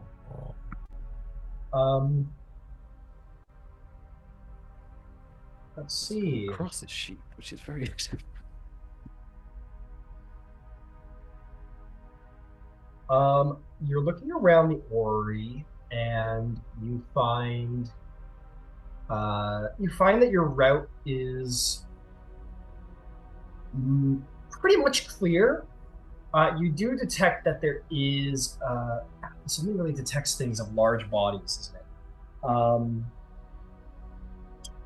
Could you? Sorry, it's been a minute since we used the orrery. What exactly does it is it capable of again? Um, I can go find suns, it too. planets, moons, comets. Um, I'd say, I mean, comets vary in size, but I imagine essentially just anything sizable. Fair enough. Fair enough. And just projects them as like, a white pulsating pinprick. Did Okay. it pick up the Kindori before? It had picked up Does anybody Kindori. remember? That's right. Okay. Yeah, It had picked up I'll say Kindori as well. Kindori is the size of a comet. They easily the size of a comet. And I will say you pick up exactly one. You become pretty adept at tracking Kindori. You pick up one Kindori um, between your route from what will be your route from Toril, well, the moons, the Yeah. comets, the tears of Selûne, to Capri. You find that there is one Kindori signature between here and there that isn't very far off course. Hmm. I think for crew morale, this might be a good idea. We will be in. This is the course I want you to take, but we will be halted midway. But I think it will be worth it. Just trust me. You're the boss. Whatever you say. And he will indeed set a course for this Kindori. You guys can begin to take flight. There we go. Now you've got a better view of the front of your ship. Kind of see a little bit of everything. Fantastic. You guys, your ship then takes flight. All of your APOX units sort of make their way out to the ballistas, and they will just kind of like take a stationary, prepared, stand there. And the ship will sort of float up into the air, and out from the edges of the various fins that would make up your sea turtle's fins here, pulses of magic will accelerate your ship and it'll begin to again, this isn't a little fighter ship. You guys have been on the Damselfly. You've been on some pretty speedy ships. This is not nearly as fast as them. And maybe some people don't like, or maybe you miss the speed, but other people might very much enjoy how this place feels like a hulking fortress as it lumbers through the air and slowly begins to make its way. Like, definitely the difference between being in like a little zippy car versus like a big truck. Um, you feel mighty inside of this thing. You guys feel like you're in your as big of a personal ship as one can possibly purchase. And you guys lumber your way out of the docks aboard Prophet's Demise. And very quickly, you make your way to the edge of the air envelope, and all of those stars will sort of streak past you as you move into cruise speed through wild space. The maiden voyage of the Prophet's Demise. We shall see how it goes after we return from the break. Let's take a little 15-minute break, and yeah, we'll be back soon.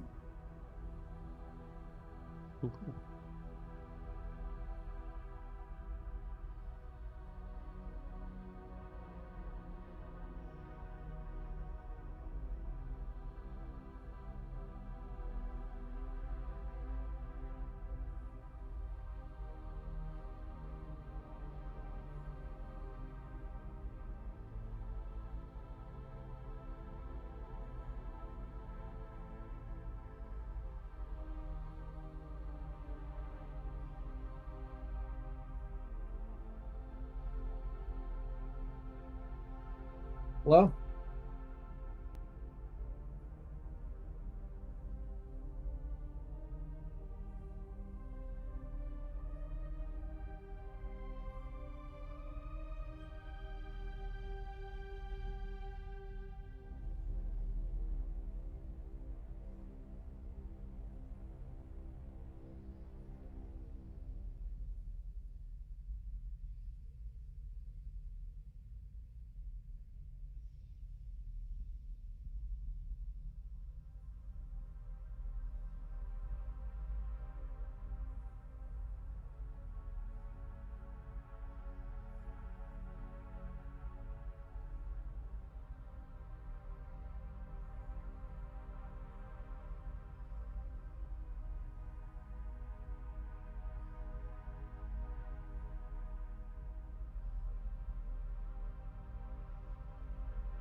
We'll get started when the song gets back.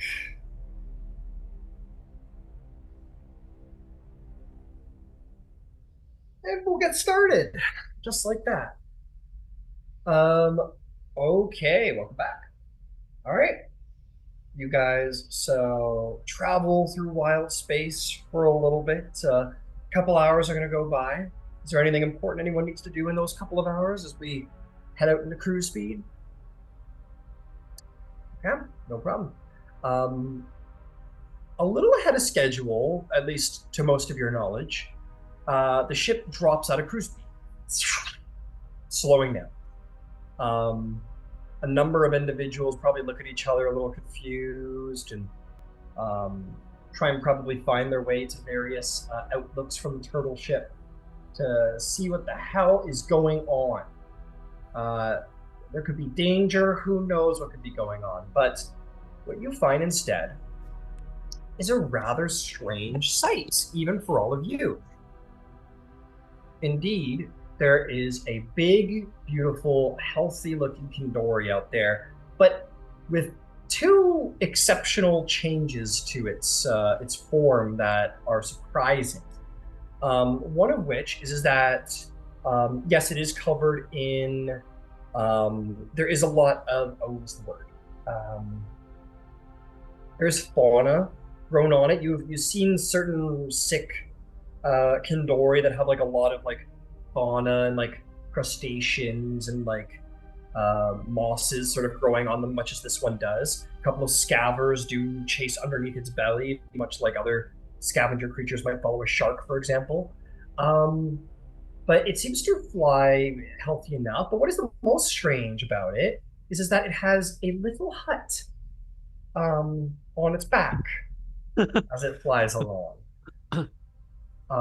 Flies along, just sort of going along, and it has this small, that's all there is to it. It's just like a little hut, like a little Yoda-esque hut from Dagobah.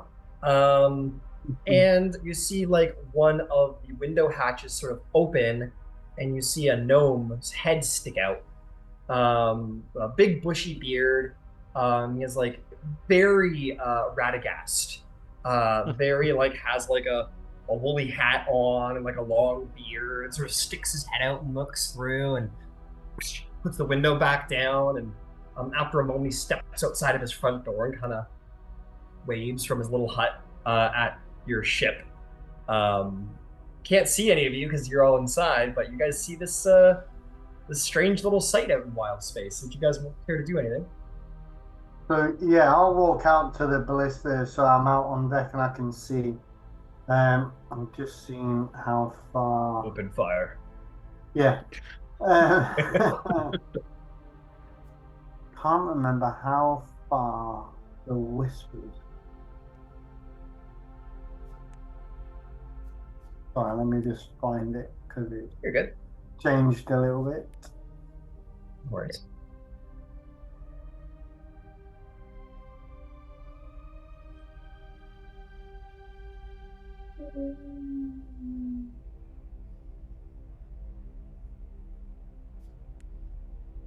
All right. No. Okay, so I only need to be within a mile of whoever I'm sending it to. Oh, you're easily within range. Easily.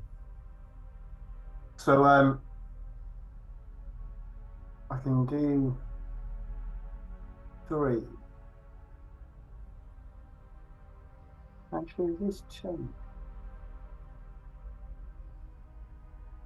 So it only says about rolling for how many hours.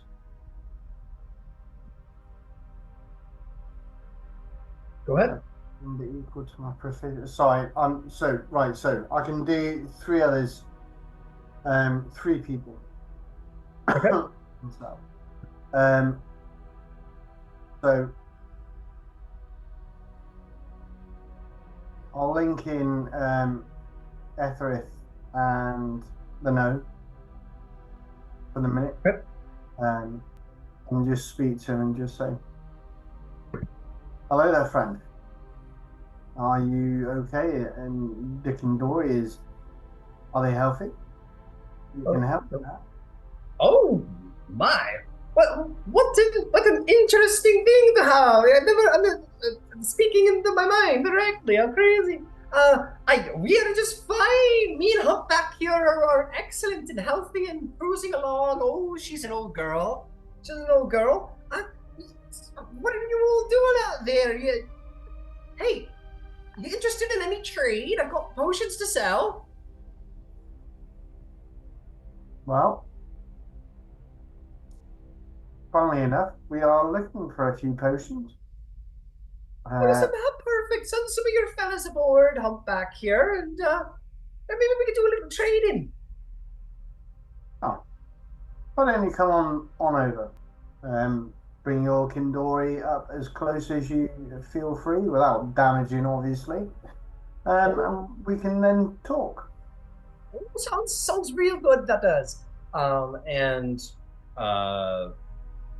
some interaction happens over there, and the Kandori does sort of like change its route and kind of does a little lap around the turtle ship, and your crew's kind of like, well, and eventually the Kandori will sort of bring itself to rest.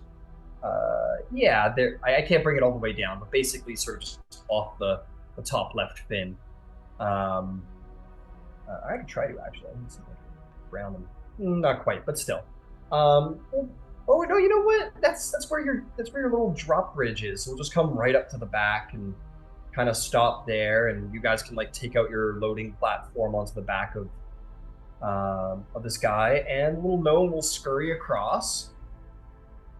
And he goes, "Well, it's a pleasure to meet spacefarers way out here. I'm Old Man Jericho. It's a pleasure to meet you all." So Old obviously, Gnome Jericho. Sorry. on name Jericho. Okay. So on the way through, I'll grab Etherith and I'll grab a song. Chaplain, come on. This will be fun. Let's go. Oh, okay. Not sure if I can deal with a whale riding hermit, but sure. I just thought the crew would like to see the Kindori. I didn't think there'd be a rider. Well, I must admit, I would never have thought that myself. But you're here because you know what we need. You know what supplies we need. And, you know, the son's here. Obviously, Quartermaster knows what we have to deal with. Anyway, have fun. Well, potions, I believe, were mentioned. Shot in the dark. Do you happen to have any potions of swimming? Let me take a look through my stock. He brings you all aboard, and you guys go into his hut. And it is indeed very, very Yoda's thing. You guys are all kind of crawling inside, kind of watching your head, and sitting in there in this somewhat cramped space. He goes, "Oh no potions of swimming, I'm afraid, but I do have a potion of water breathing that I made." That would save me casting a spell. I need to just... And so I'm trying to like internally count exactly who we're bringing and how many air bubbles I need to make, basically. So I need to make one for Bisan. Well, someone's wearing the fish suit. I have Alter Self. Chaplain is a construct. So theoretically, just one air bubble, because if we bring in the Triton, because I would like to bring the Triton. Mm-hmm. Okay. Water breathing could help. How much would it cost?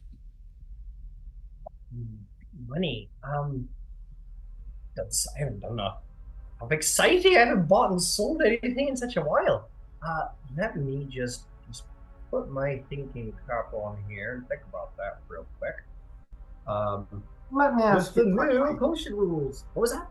Let me ask you, old man, old gnome Jericho. Is Yeah. there anything that you need? Maybe we have something on board. Oh, I do. You have any food? I love fishing, but if you have anything besides fish, that'd be lovely. Okay. Basan? Bisan will actually go back and get like plates of whatever Shaka's been cooking up. Like, we'll just go bring him a meal. And he'll But then take I like like a actually hot get some meal. stores of other things too. Like she'll bring some supplies because we bought extra. Absolutely. And he'll take a bowl of whatever he's been cooking up and be like, "Oh, this is delicious! Oh my goodness!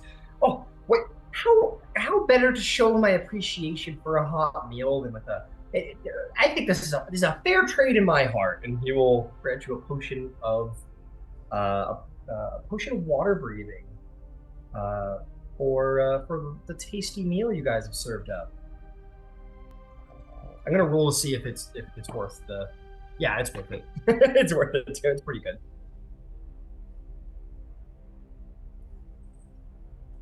Um, I mean, that's the only, I suppose, true need. But out of curiosity, what other potions do you have available? Oh, many potions. I just sit around and make potions as long as the days are long, and long they are. My question. I guess I would have to retort to your question and ask, what is it that you need? What can I grant you? I've got more than I could possibly sit here and name. Um, lightning resistance. I just have Hmm. a call it a portent, but I feel as if there might be lightning in my future. Lightning in your future. You sound like a sage of some. Yes, let me take a little look around here. Oh, yes, I've just the thing. And he'll take off of a shelf, indeed, a potion of resistance against lightning. Um, yeah. Yeah, pulls off this little thing, and it's just like this water that sort of like sizzles inside with like a little of lightning. And he goes, "Oh, there's the one right there. 200 gold pieces. How does that sound? Does that sound fair?" I will happily pay that myself, and I Oh, hand there you over are, 200 gold sir. There pieces. you are. And 200 gold pieces later, you're the proud owner of a potion of lightning resistance. Because I have other potions of resistance. I think that's my last lightning one, but I have a couple others.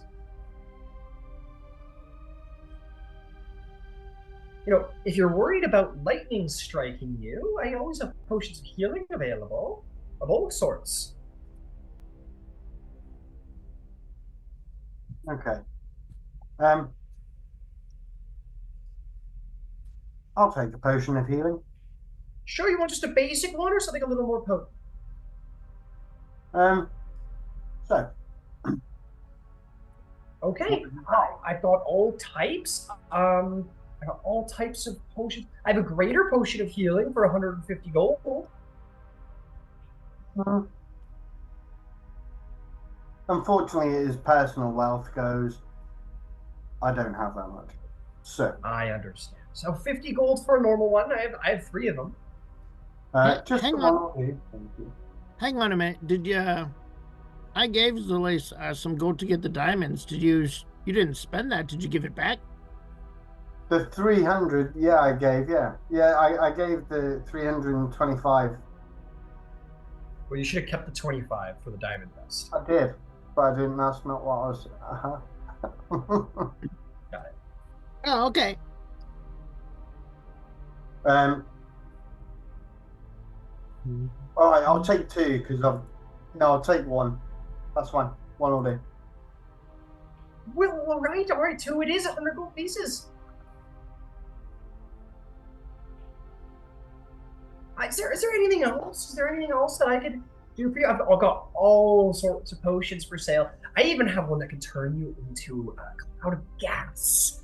There's one I've been working on for a while. One that can make you brave, extra brave. Fly around the sky, turn itty bitty tiny. I got all kinds of potions. Make friends with the sea creatures. Um, Do you have one that makes you faster? I have one that makes you climb faster. I've also got one that lets you fly exceptionally quick.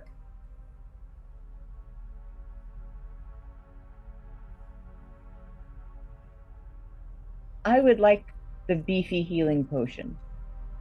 Beefy, do you want a greater or perhaps something a little bit more superior? You Superior is expensive.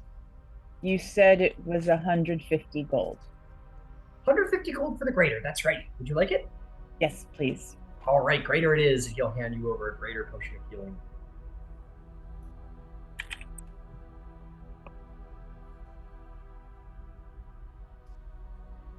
So where are you all off to? You look like you're getting really equipped for something extra special.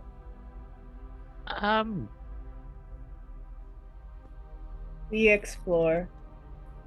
We're just exploring. We're just seeing where the sea takes us. Oh, I see. Going to one of them sea. Well, it makes sense buying potions of water breathing and all. Well, I hope we wish you the best of luck in finding whatever it is that you're hunting around for, lost treasure and such. Just a question.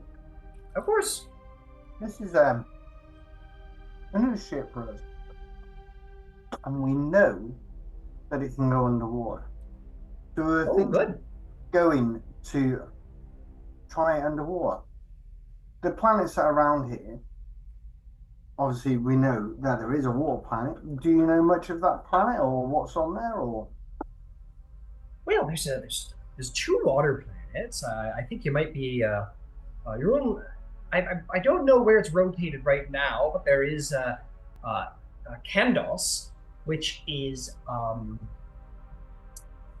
it's a little past Carpuri, which is also a water planet. Now that I think of it, Carpuri is very interesting. It's snow capped on either end of the poles, very cold. But I'm told it's tropical and has giant mosquitoes around the equator, where there's seaweed that's so big and so thick you could actually walk across it all around the planet. You could, but only around the belt. And after a certain while, it gets a little weaker, and you should go deeper out to the oceans and such. Kandos is very watery as well, but I'm told it's a little bit more muddy there. I don't spend a lot of time on the planet side collecting interesting things, but I wouldn't want to go hump back here to get lonely, so I stay out at sea. I know there's tons of seas out in Toril, but it's not a water planet by any measure.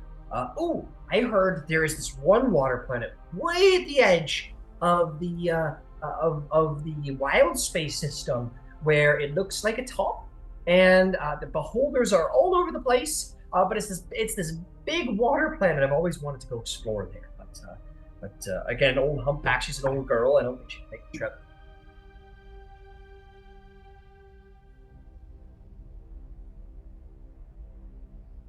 Was there one of these planets you wanted to know about specifically? Capri. Sounded quite interesting. I liked the tropical aspects. Yes, a very interesting planet. Let me think. What can I tell you about it?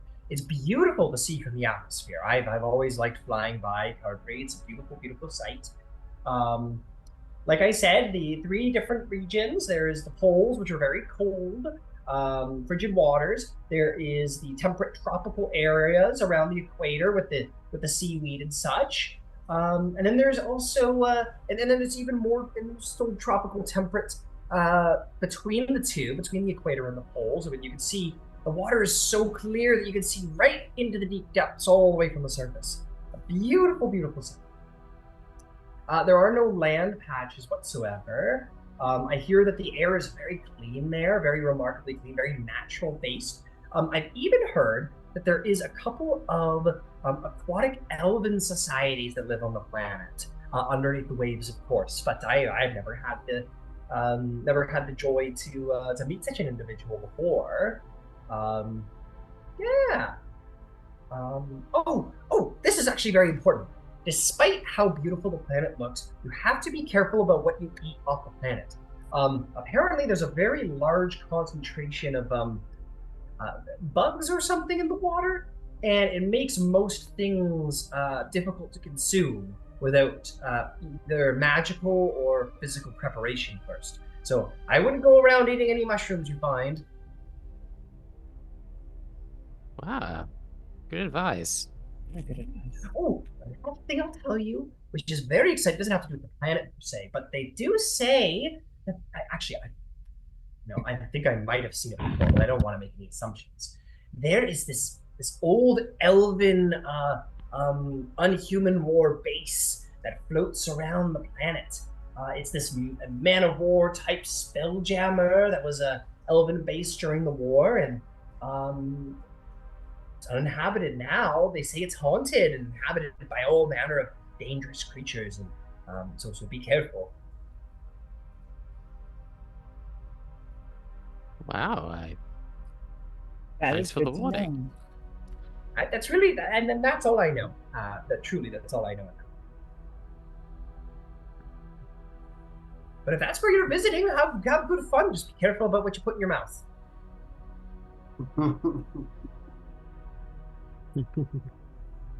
Why was that funny? Was that a funny? Did I make a joke? Oh, no, not at all. Okay. Well, thanks for your business, and it was good talking to you. Excellent. Look at you, Chaplain, and be like, you are the most, if I may say so, you're the most glorious gnome I've ever met. Oh, thank you very much. We've been so pleased to run into a number of gnomes lately. Sometimes I go a while before I see any, but we have another on board right now. Oh, really? That's wonderful. And that's a wonderful Kindor you have there. That's Oh, fantastic. yeah. How did you come to meet them? Oh, these are just very friendly. The truth of the matter is quite a long while ago, probably while you were still having your bolts put in, I was just sort of floating around. I can't remember too well if it was by choice or if I was shipwrecked. I can't remember, but I was found by old humpback here, and then I floated onto her back, and I just kind of posted up, and I've been here ever since, and we just kind of wander. Well, I go humpback wanders, and I enjoy the sights as we go, and pick up things here and there, and just make potions as I go. And we've just been a jolly couple ever since. Well, I'm sure she's glad for the company. Oh, I like to think so. She hasn't roamed in a pod since I've been around. I think maybe she thinks I'm part of her pod, perhaps. That is spectacular. Never hurts to have a little druid in you, or around you. Anyway, well, I thank you very much for the meal. Is there anything else I can do for any of you? Yes, when you there. So what Bisan would like to do is pull out a sheet of paper, because she's practiced this, and fold it into a whale and float it to him. He's like, oh my, that, you are a truly magical individual. I have never seen such wizardry in all my life. My goodness. Well, thank you. I will treasure this most exceptional new addition to our pod. I think Bisan probably starts smiling beside herself, even though she's terrifying when she smiles. He goes, all right, well, if that's all you need, I better get going. The old humpback here, she gets a little anxious when she stays in one place for too long. But it was a jolly good joy meeting all of you. And yeah, I wish you the best of luck on your seafaring adventures. Thank you for the advice and the potions. Oh, sure. Thank you for the money and the meal. And we'll kindly hand back the finished bowl and cutlery, and we'll and you guys will see the whale sort of float back off into wild space. Chaplin Immediately, as soon as he thinks that they're out of earshot, Chaplin will tug on Ether's sleeve. Yes? There's a ghost ship out there. He said there's a ghost ship. I'm aware. I don't know. I mean, if we're already out here, it seems like something that we could check out at some point. Did also mention dangerous creatures on it, and don't get me wrong. Do we I think would. the wizard is there? No, definitely not. No? Oh, because it's right. Well, we But don't want to leave anything dangerous out here for anybody else to run into, though. I would. I'd like to take care of our, main task, but depending on the state we're in once we've completed our job, I don't see why. Well, if we're in decent shape, I don't mind checking out this ghost ship. But the job It's comes gonna be an first. adventure. All right, yeah, absolutely. Let's get the job, the official job done first, and then if we're up for it, maybe we check out a ghost ship. I'm with you, Chaplain. All right. Give me a minute while I just prep that for myself real quick. I'm gonna prep that. Oh no, I mentioned something and they were interested in this offhand remark. Just some tidbit, a little bit of lore that I do found I that thought though. was I'll cool. go on the wiki and I'm like, oh, that's so cool. I'll tell them about that. And then they're like, wow, we're interested in that cool thing. And I'm like, Yeah, why did that's I how do that's that? how I felt when I was running my game in Kalimshan. I was having to like study the whole like continent. Like throw out some random bit of lore I thought was cool. They'd be like, "Hey, can we go check that out?" I'm like, "Fuck." Yeah, it's like, yes, of course Of you course can. you can. Okay, but in our defense, it's not like going up to a bar and seeing the mysterious stranger and then asking to go talk to the random named Bob. Oh no. I mean, like Right. it's an elven Yeah, ghost yeah. ship. Like it's legit really Yeah. cool. That's cool. Make no mistake. This is a sandbox. You can do whatever the hell you want. That's just my private. Oh no, but we're gonna have a good time. Okay. Thankfully, we decided not to do that first, and proceeded on to the water world. Okay, you guys enter back into cruise speed. Okay, you guys are gonna make your way. Let's see here. Beauty. Okay, no other issues. You guys come upon the beautiful water world of Harpreet, and I'm going to send you guys a little picture of what the planet looks like from orbit. It is a pretty planet, worthy of love. I'll put it in the Facebook chat. It's coming in now. Hello. See the seaweed. I see the seaweed. Indeed you do. A beautiful blue world, the green belts of seaweed and snowy ice caps. Truly a lovely sight to see from orbit. Etherith, why don't you give me another Orrery investigation or survival check to make the most decent point of entry towards your longitude and latitude. Yeah. Ryan, is this a big planet or a small planet? That is a great question. Let's take a look. It's a dirty 20 on investigation. All right, you're gonna have no problem. This is, I believe, a D-class planet, so it is fairly big. Oh my goodness, come on, work with me here. All right, just a moment. Hold on, mate. Trying to figure how big that is. So it's a little smaller than the planet of Toril, which is where the Forgotten Realms are. So it's a fairly big world. So yes, this is a pretty decently sized world.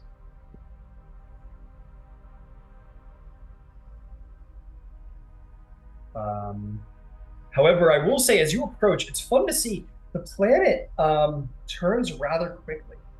And from your check efforts, you would know a couple of things about the planet.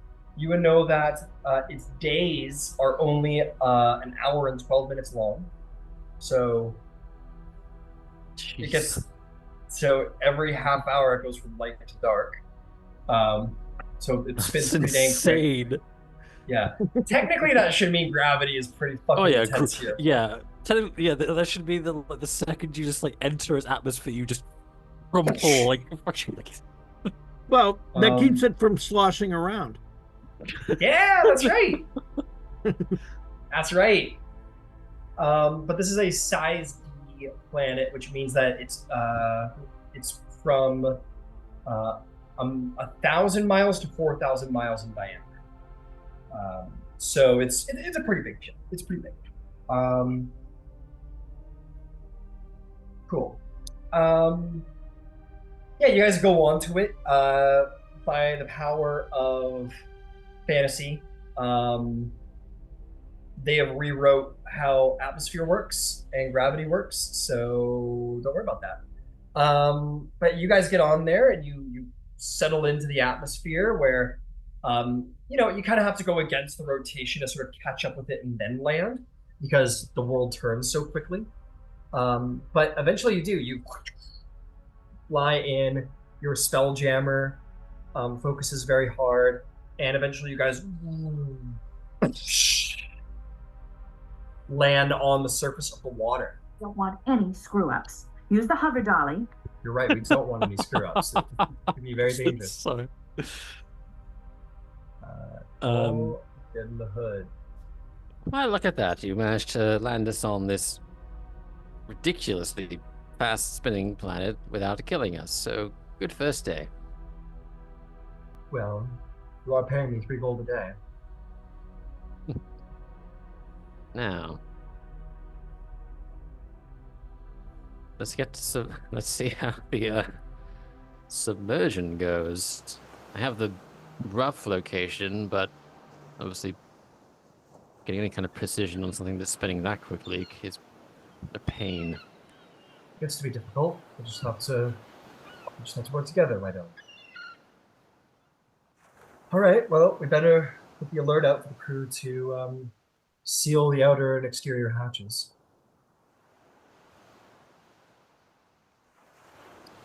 And with that, you certainly can. It takes a minute, probably like 5 minutes for the crew to go around, because it takes an action to close the exterior and then an action to close the interior, and would cost an action to do the reverse as well. So it costs 2 actions to fully enter or exit the to open a door. So keep in mind, if you ever wanted to leave, it would be an action to open, an action to close behind you, an action to open the exterior, and hopefully an action to close the exterior, because that's your armor. And also, if someone were to open the interior hatch while that was open, your ship's going to become very wet very quickly. Right. So technically 4 actions to safely enter or exit the ship. right. So with that said, Tidewalker will say, is there any commands that you would have about leaving certain crew members outside the ship? I can breathe water. Your robots, I don't know what to call them, but they don't seem to need to breathe, much like Chaplain. Should some of us find a way to remain on the exterior? If you don't, if you're able to, survive on the exterior, you'll. I think maybe If if the you- epoxy units can man a couple of ballista, I would say yes. The epoxy units should man the ballistas, definitely. and how about this? Zalace, you can establish psychic communication. It would be has to be helpful to have a connection with Tidewalker, and she can sort of be our eyes on the outside. Certainly, if she is all right with that. Oh, of course. Also, Tidewalker, I'm sure that you can swim expertly, but do we need to anchor the AP units down somehow or to the ship? It couldn't hurt. Your ship goes about 25 feet around, which is faster than normal walking speed. It would be smart to yeah have some anchor points.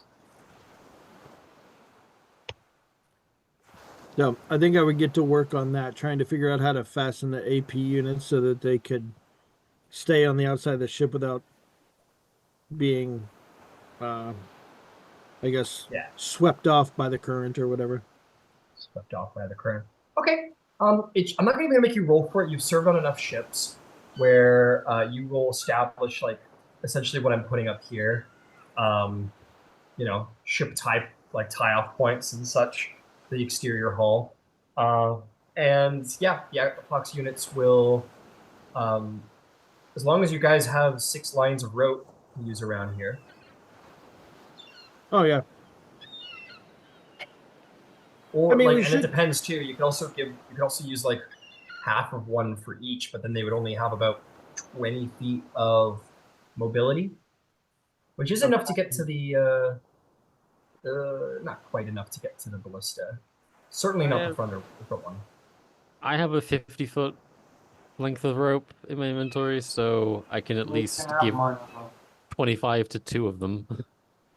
Yeah, we can. Yeah, if we looped a 50, so that each end was going out to one. Okay. I'll be a little generous and say that, or here, better yet, you could always establish your anchor lines maybe like on the side of the ship instead, so to give it a little more slack. Yeah. And that means that you guys can get closer to the ballistas, but also be able to get to the hatch without issue. Yeah, so you guys can put.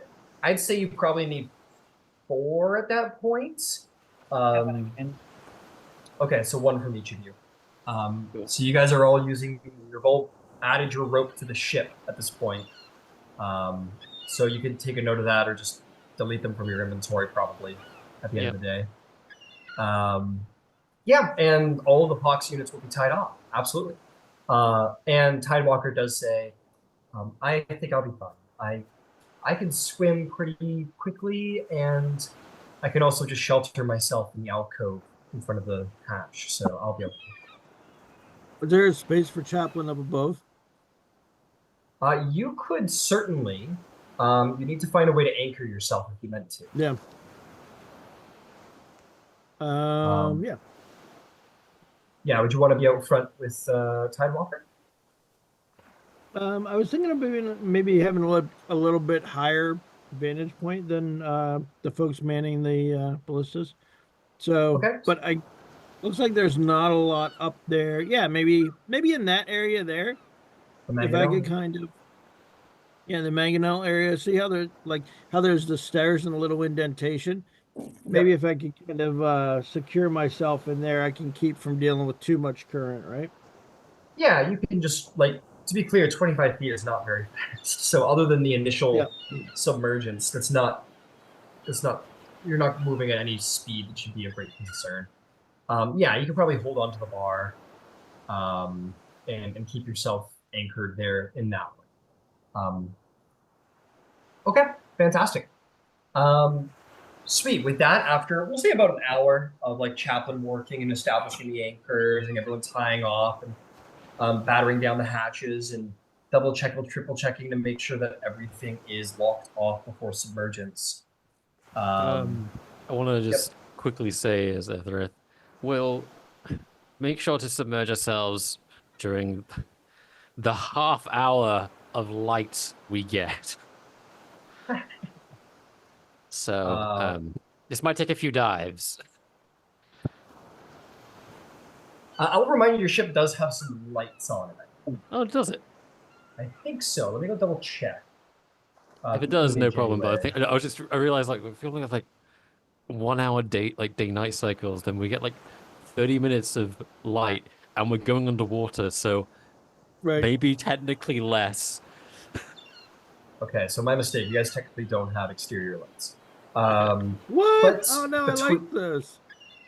Yeah, sorry. This is a literal living ship. But on the alternative, You do have the orrery, and you do have your Spelljammer's ability to sort of see around various points Yeah. of the ship. So it Think is more going in to be a terms bit of of a like close. any Yeah. potential threats that may come through the water that we don't see, that aren't Yep. already detectable. That I is mean- true. That is very true. I have a light cantrip. Could I keep that going for a 20-foot radius? You certainly could. I imagine it would be probably most useful at the front of the ship where the larger window is, though. Yep. I might have to switch place with one of the AP units. Okay. Sure. Or one of the AP units could just like stand back and like anchor themselves there, basically, rather than hold on to the ballista for support. Cool. Okay. You guys submerge. Well, you get yourself there. Light cantrip, give yourself a little front light. Hey, maybe an upgrade to think about trying to purchase. There are ship upgrades out there. And with that,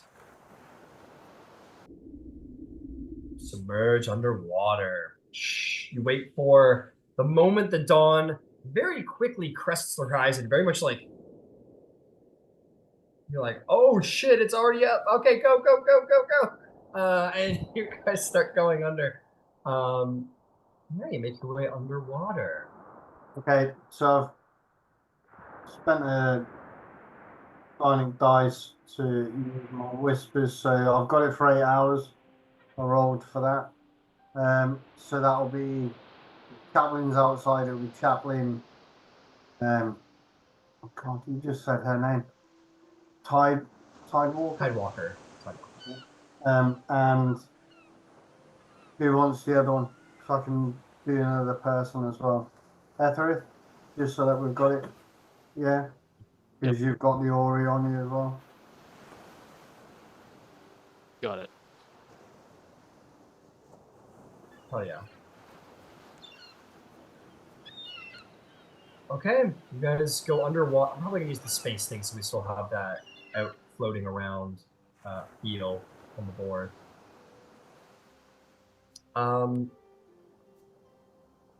You guys make your way underwater, submerging down, making your way down lower and lower, closer to the bottom. Slowly as she goes, it is indeed a slow descent.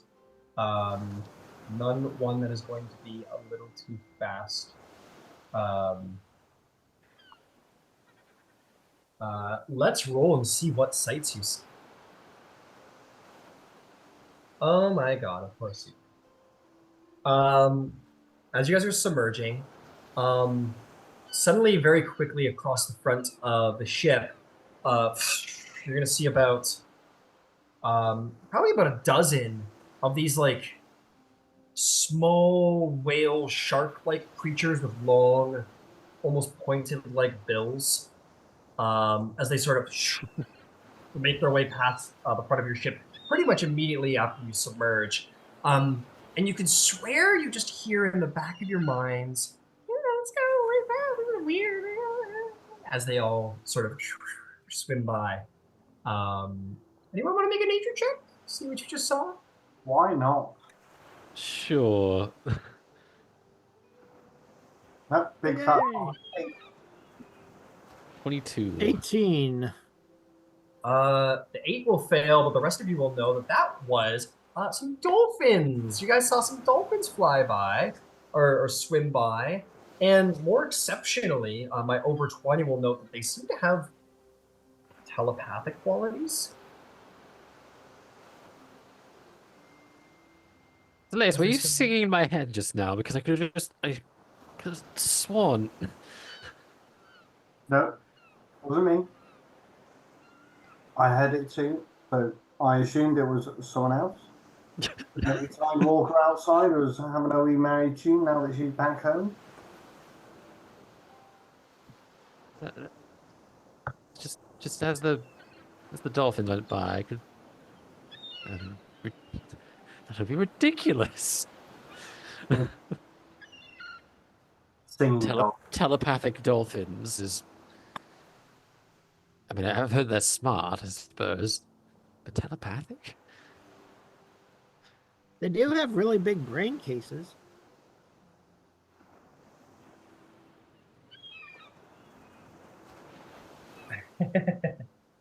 All right, you guys continue your descent a little while longer. Just as the sun is going down, you haven't even been, that deep in. You've only probably descended about 2 miles underwater at this point. It's a slow ship. You see some other life forms, a little bigger than the dolphins. No bill, very sort of flat around the face, but they have black and basically like black skin with like white patches, especially over the eyes and the belly. Sort of 1 or 2 of them Oh, swim by. Oh, shit. We're about to get wrecked like Portuguese. Yeah, we're about to get... Oh, wait, we're broke. We're fine. Never mind. We have no money.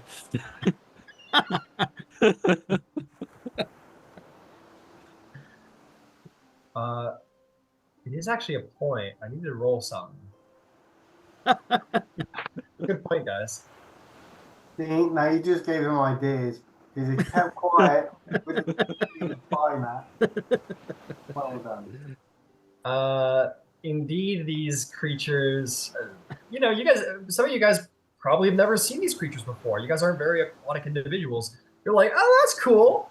And as it swims by, only Chaplin would really note how Tidewalker is like had a suddenly just like shot to the back of like the alcove, just kind of like hid and waited for them to go by. But everything else was made of metal, and it didn't seem to detect anything too tasty. So the killer whales swim right by. The dice just seem to want you guys to see cool shit. I don't know what to tell you. We weren't playing Yacht Rock, so they didn't come after us. I guess not. You go a little further as it goes completely black and dark outside. You lose track of everything. Chaplin's light is keeping the way forward for all of you. I should go grab the little shenanigan maker there. Hold on. Just a question. In the water, big thing, big light. That's going to attract some stuff. That is true. Well, it's true. Without it, we can't see anything. Yeah. It's only a 20-foot radius. But it does last for the entire, because the darkness is just as short as the light, it does last, one casting does last for the entire darkness. That is true. All are true points. All are true points. You descend a little deeper. You don't see much. You do hear somewhere out there, but maybe just see bare silhouettes of Pandori looking like creatures against the black of the sea, moving by oh so slowly. Let's see what else we see as we get deeper and deeper and deeper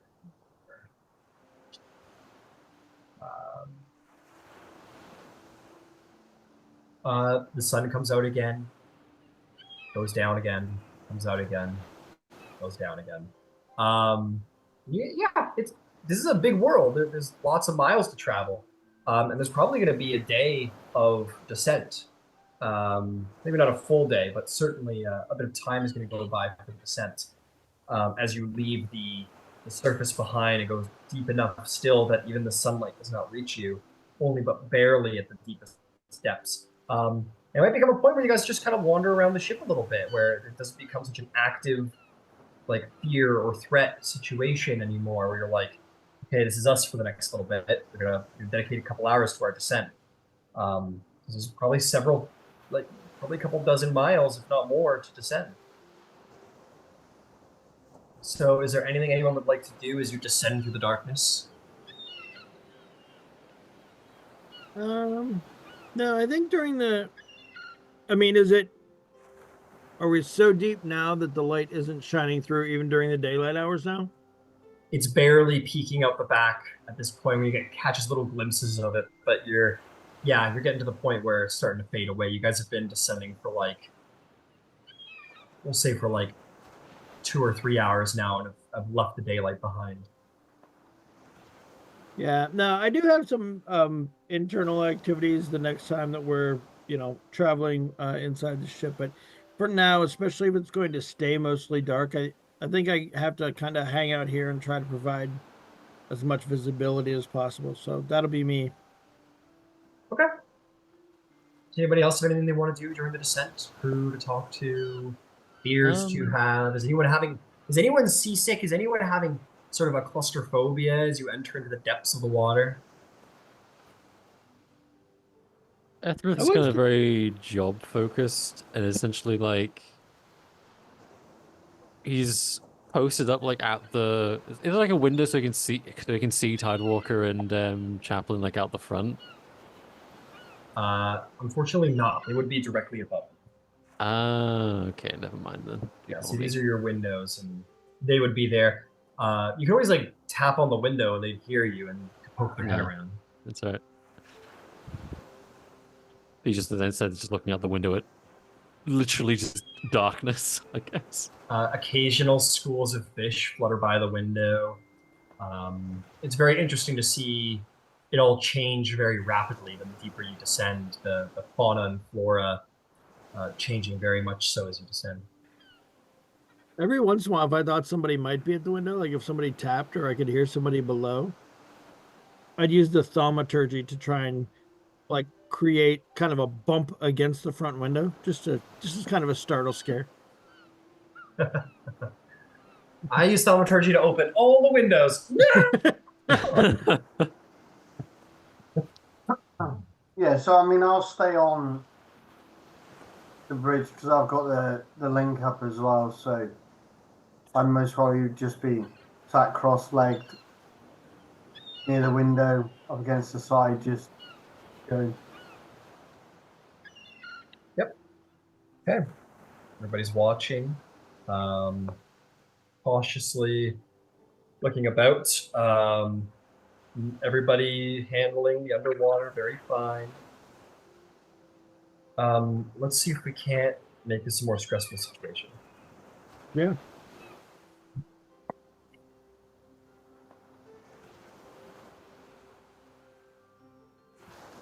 Oh, let's see. What does the book say?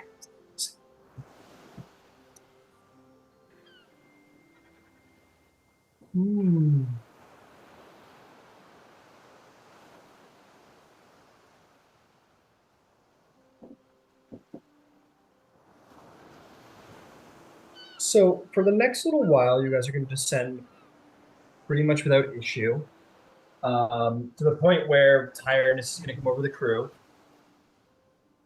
As is natural, as you guys reach basically the end of your day, traveled throughout wild space, and about 2 hours after reaching your destination, it's about time to batter down the hatches, almost literally, get some sleep.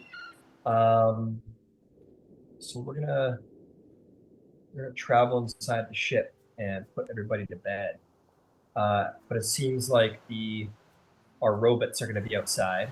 I think Tidewalker's gonna head in and try and get some sleep too. Does the whole hatch situation, makes it back in, dripping wet. When Tidewalker comes back in, everything's gonna like sort of tap him on the shoulder and say, it just occurred to me now for tomorrow.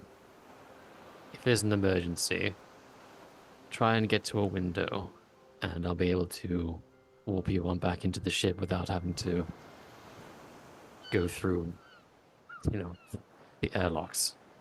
Okay. If that's what you think is best, I'll do that. Okay. Good work today. Thank you. And you're very, very skilled with the orrery. I haven't seen many people use it to target such small anomalies. So just very impressive. That's all. Thank you. I bear the responsibility of my job with pride and endeavor to, well, try to do it to not just the best of my ability, but to the best the crew needs, I suppose.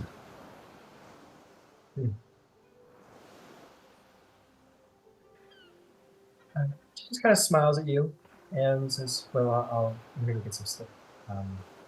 Don't work too hard. You need sleep too." And Gosh. she'll head over to the crew quarters. As you guys continue to descend, you see the somewhat like tired eyes of your elven spelljammer sort of like look at you and look back at Tidewalker. So,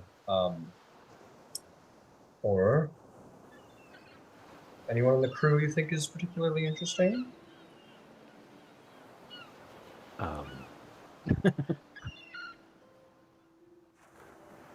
I, I don't think I've known anyone long enough to make such a judgment.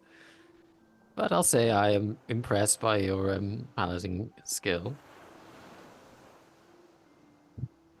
Well, thank you. And you're such a great orb, Mr. Athworth. Oh, how you use that orb so well in your hand. Oh my goodness. It like physically recoils in. Oh, please. If wanted.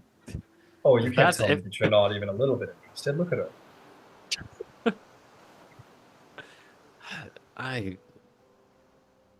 No, I'm not No? interested. And Okay. Ezra kind of like looks away for a second and kind of. Let me just roll something really fast. Sure.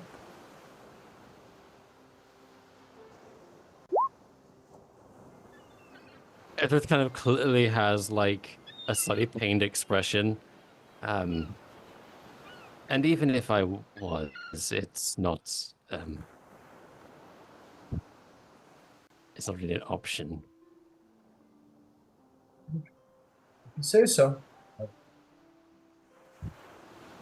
Hey, just messing around.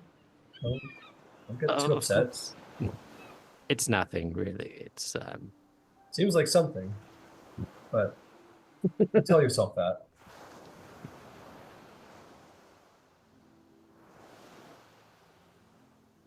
well, if you need someone to take over, just either knock on the captain's door, or if he's, I don't know, down and out, As a, I can cast a spell, so if nothing else, I can keep us from, I don't know, crashing into a rock. No, you get your sleep. You've been working all day on that order. So get some sleep. Or if you want to send the captain, and that would actually be a help. I can't stand up, so I'll go fetch it for you. you go into Ed's room and wake him up. And he goes, oh, Etherith, hey, what's going on? Sorry, I just got a bit of a cold.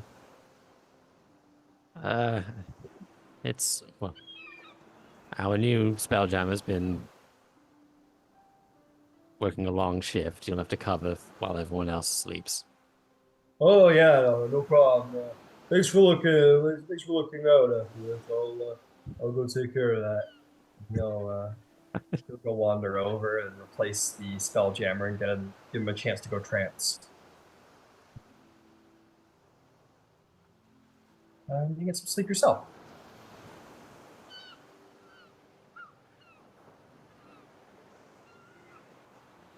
Very funny that Zalace is taking the captain's thing. Technically, that's where he should be sleeping, the Spelljammer, but it's fine. to sleep in that bed. So, Yeah, he doesn't care. He doesn't care. You go to sleep. So who's sleeping? You guys have all been up all day. You're risking exhaustion at this point. Yep, Zalace is going to get some sleep. Fantastic. Makes sense. Makes sense. Um, Okay. Yep. I think that Chaplin would probably try to stay up since Tidewalker's gone to bed. But maybe switch out with her when she wakes up. Okay. I'll say the Pox units start doing a rotation where about 3 of them are going to head inside and shut down for a little bit, and then replace the other shift because they need to power down as well. Sweet, sweet, sweet, sweet. So everyone finds their way to bed. Everyone finds their way to a big old hammock. There's this one room over here that still hasn't been occupied yet. So just reminding you guys that hasn't been given something to be done with. It was supposed to be, I think on the map, it's meant to be a one of those fancy rooms for like a VIP transport that you guys could decorate to be more VIP, or you can make it into a separate crew quarters to kind of space out where your crew is sleeping. Yeah, but or your guest room, but as you all sleep, let's see.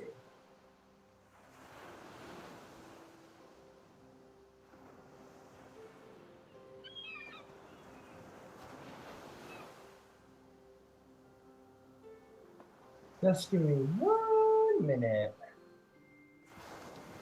That's never good.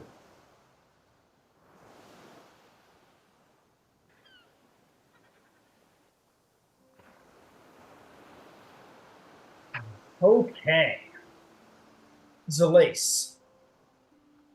Wisdom saving throw. Can't get me down here. I'm in the water. He doesn't know where I am.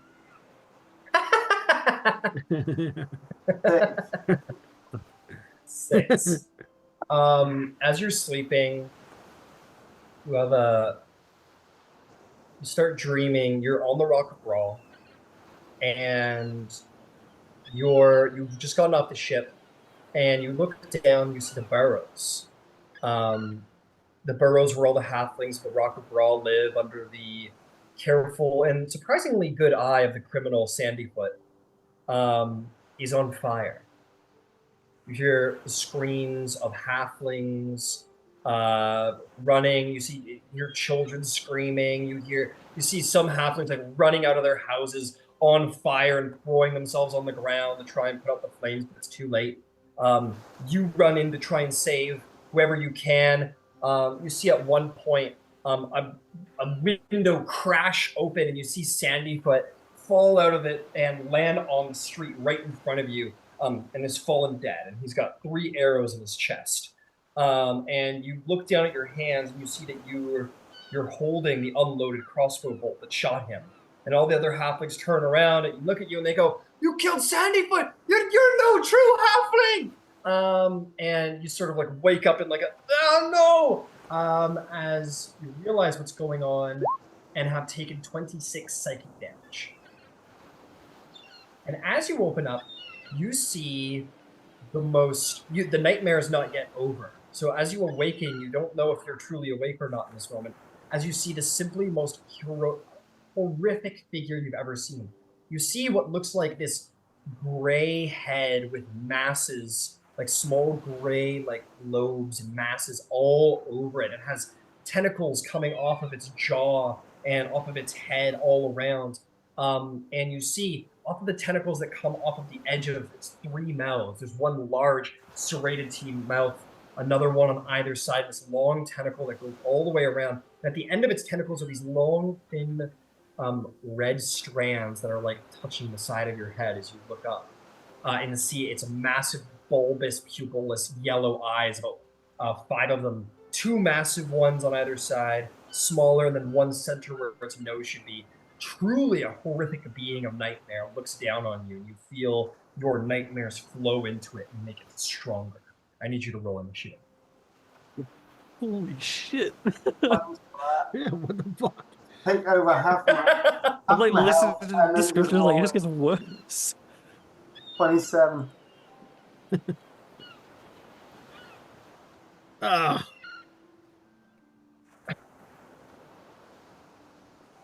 Is that Luigi? Luigi! Who whisper to me? No, it is not Luigi. I'm gonna use this one because it fits in the space better, and that's the only reason. Nah, this one's so spooky. I'm gonna use it. Okay, I'm gonna take track of the initiative here. What did you roll? 27. Okay, I think you're gonna win.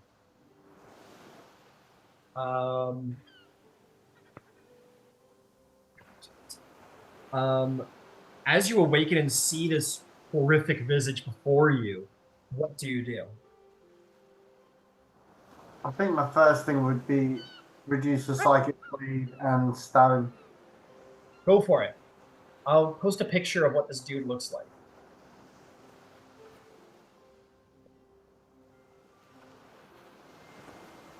Oh, it's that thing. Oh, shit.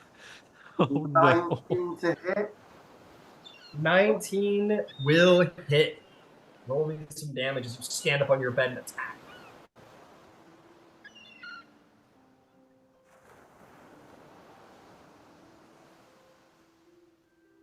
So that's 8 psychic damage to that fella. Okay. 8 psychic damage. You. 26. And then I will do. I'll do a second psychic blade as a bonus action, which will be. Got it.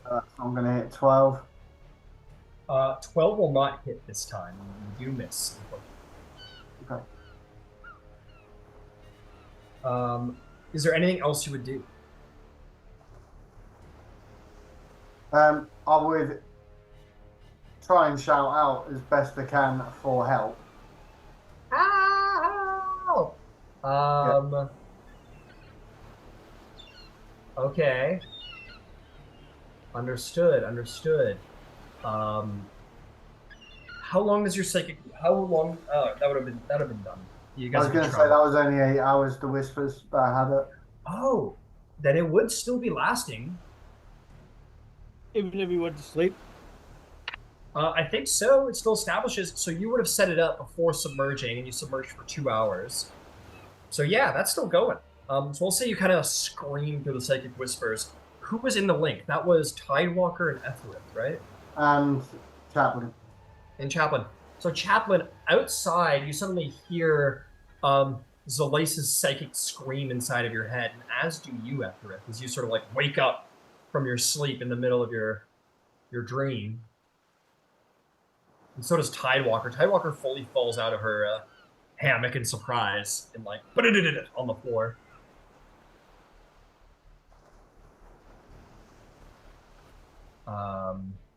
So let's roll you two into initiative. You're about to see some shit.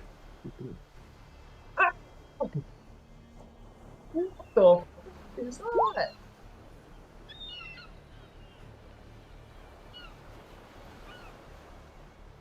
Brian isn't going to like this one bit, not one bit.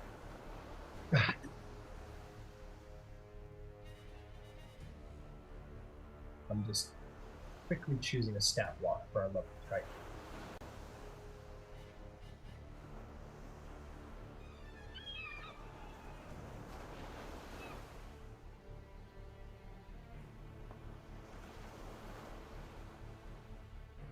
Beauty.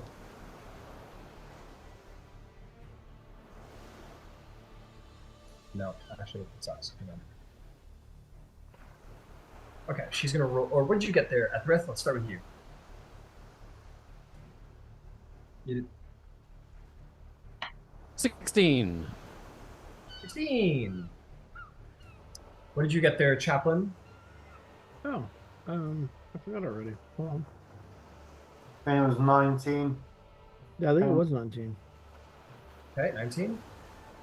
Go establish that initiative there. I'm gonna say, Ethrith, you're sleeping in the same room as your compadre there. Yeah, it was 19. Thank you. Or actually, what am I talking about? There's probably girl and boy quarters. So that's probably sense given the ship.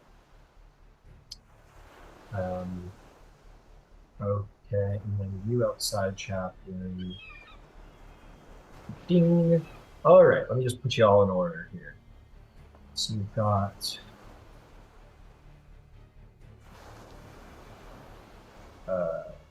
Zalace roll that. You roll that. Everybody else roll this. Chaplain. Okay, so Zalace, as your turn ends, Chaplain, I think quite logically, is the first to react to the psychic scream, being the most conscious of the group. What do you do as you are outside the hall? Yeah. From where I am, or where I can get to, can I see inside those windows? The windows would actually, sorry, and I got to retcon this a little bit because I was just thinking of it. Your windows are probably sealed shut at this point, so as to like seal the ship for armoring purposes and like keeping it airtight. So I don't think so. Oh, boo! That Yeah, ruins sorry. things. Or actually, I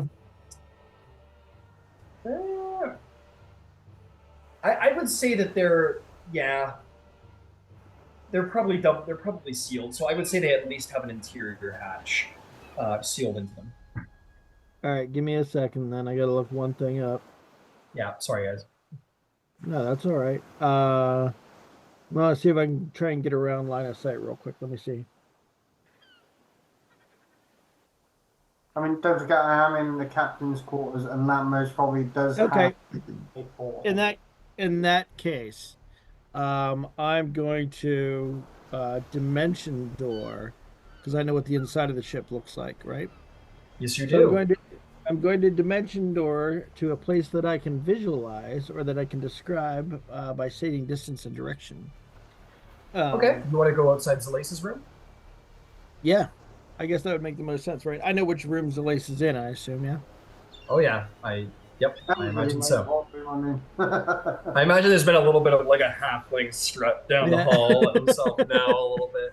But yeah, you find your way right in front of the door, and you hear some like some kind of like freak. I imagine Zalace is probably like as he's like fighting a little bit. So yeah, you hear those sounds.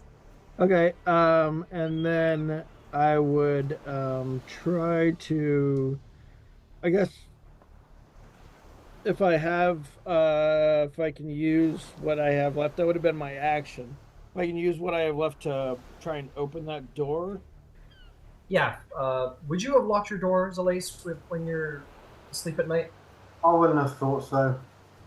Okay. You easily open the door, free action, and you see this nightmare horror looming over Zalace's bed as Zalace is like on his bed, like throwing psychic knives across the room at it.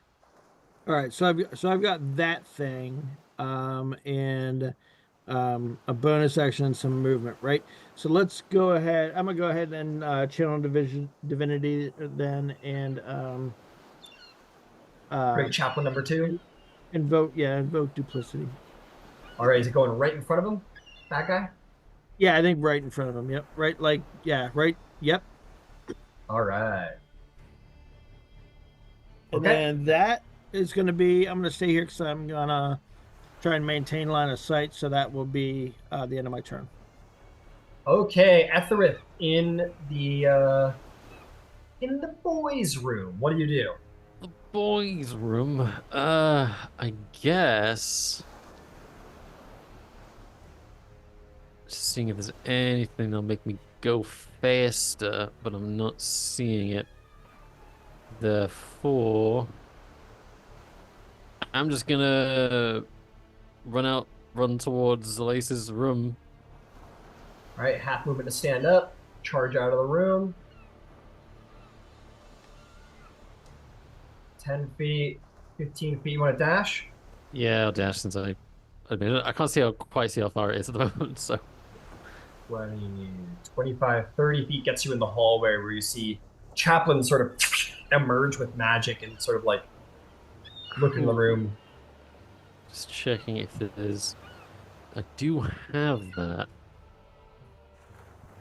Hmm. Will this help is the question. Wait, let's check is it touch or not. That's 30 feet.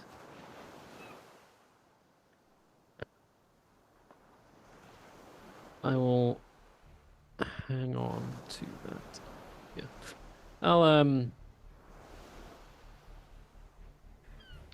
I'll attend that. Okay. That is going to bring us to Tidewalker, who would have came, quickly grabs her trident and is going to just like with the end of her trident, like bump the bottom of your bunk on, and really not say much else and start like running. So you kind of wake up, everybody else is asleep. Roll initiative, please. And Tidewalker's going to do her thing and try and get there as quick as can be.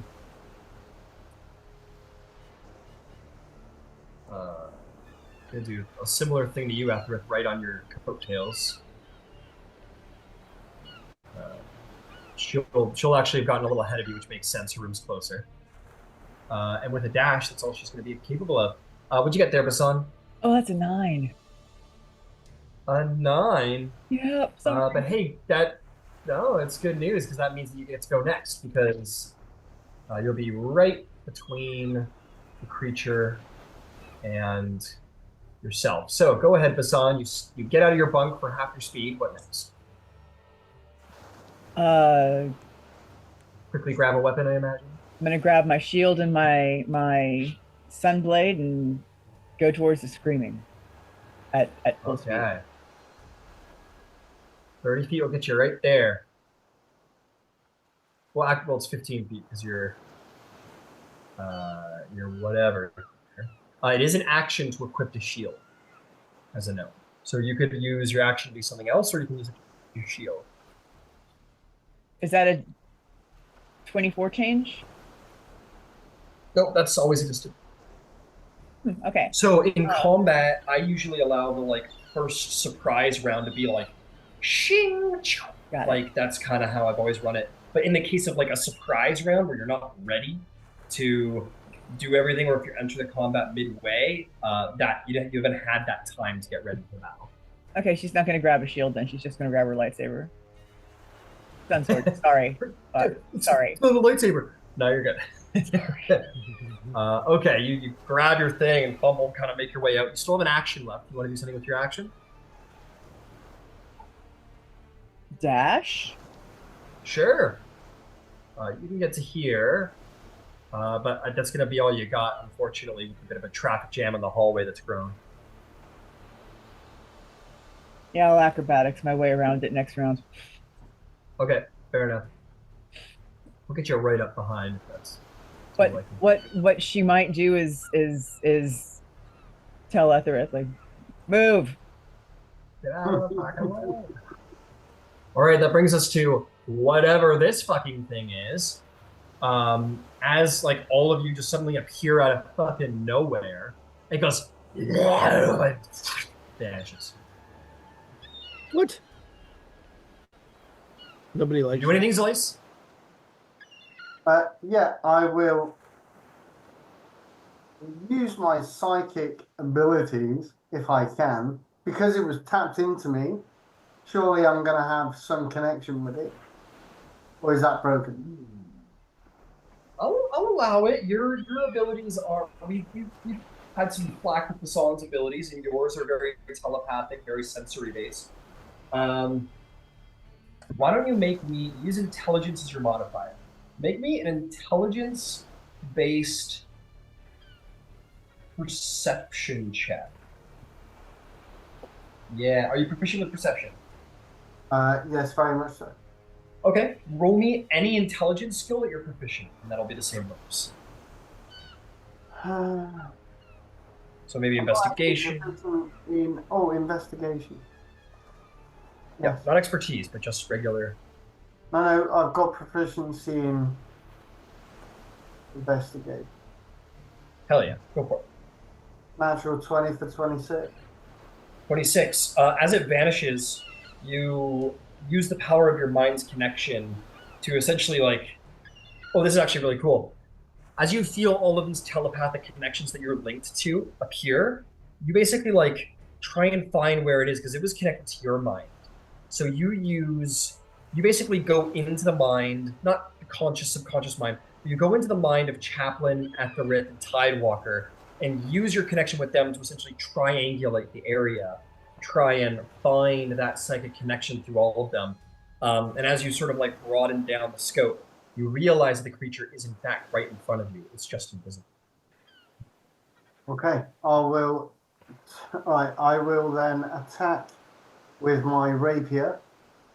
Go for it. I will say that I'll be generous and say that was a bonus action. So go ahead and use your full action. Okay. So with the new rules, obviously I hit him with the Sonic Blade earlier, which is, according to my sheet I'm reading, it's a Vex weapon which gives me advantage on attacks on my next one. So I will that's get true. the sneak attack bonus. He is invisible, however. So you know where he's at, but he's still invisible, still hard to target. So it's a straight roll though, which is still good. Let me ask you this. Okay, sneak attack says when another enemy of the creature you're attacking is within 5 feet. That's a sneak attack. Yeah, but so reading the new ones, so on my, if you look at like my weapons, like, because they're all Vex, so my hand crossbow and rapier are Vex. It says here that on a sneak attack, well, I have, once I use those weapons, I have advantage on that attack. The sneak attack, as long as I have advantage on that roll, I can get the sneak attack. Correct. You don't have the advantage here because your advantage and your disadvantage are going to cancel out. However, you do have an ally within 5 feet of your enemy, which is Chaplain's duplicate, which is technically an ally. So if you hit, I will still give you the sneak attack. Well, a 29 hit? I think so. Sorry, Go ahead 27. and roll. Oh, Yeah, no, you'll definitely hit. Go ahead and roll damage. Sneak attack included. Okay, that's 22. 22 damage. The creature is pained by the strike. As you sort of pull it out, and some blood splatters on the floor as Zalace strikes out into nothingness. The tip of his blade sort of vanishes, slides into an unknown entity. And then as it retreats, it is coated in like a purplish blood. So you guys are very aware that the enemy is there, just invisible. Well, anyone who's looking in the doorway, which would be Etherith and Tidewalker. Okay, anything else, Zalace? No, I've used my bonus action. I'm not going to move. I'll stay where I am. Got it. Chaplain, you are aware of the location of the invisible creature. What do you do? Yeah. I'm aware of the location, so I'm going to have the duplicate step forward. And I'm not aware that Zalace has actually been injured because he took psychic damage when I wasn't around, right? That's the only damage he's taken? All right. Good catch. So I will use the duplicate to reach forward. And can I use a touch spell? Since I know where this thing is now, I've seen Zalace pull his blade out and the blood splatter and all that. Yeah, make a disadvantage attack against it. Okay.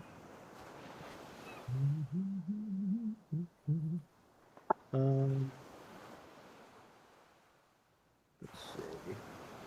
Oh, I'll just roll a d20.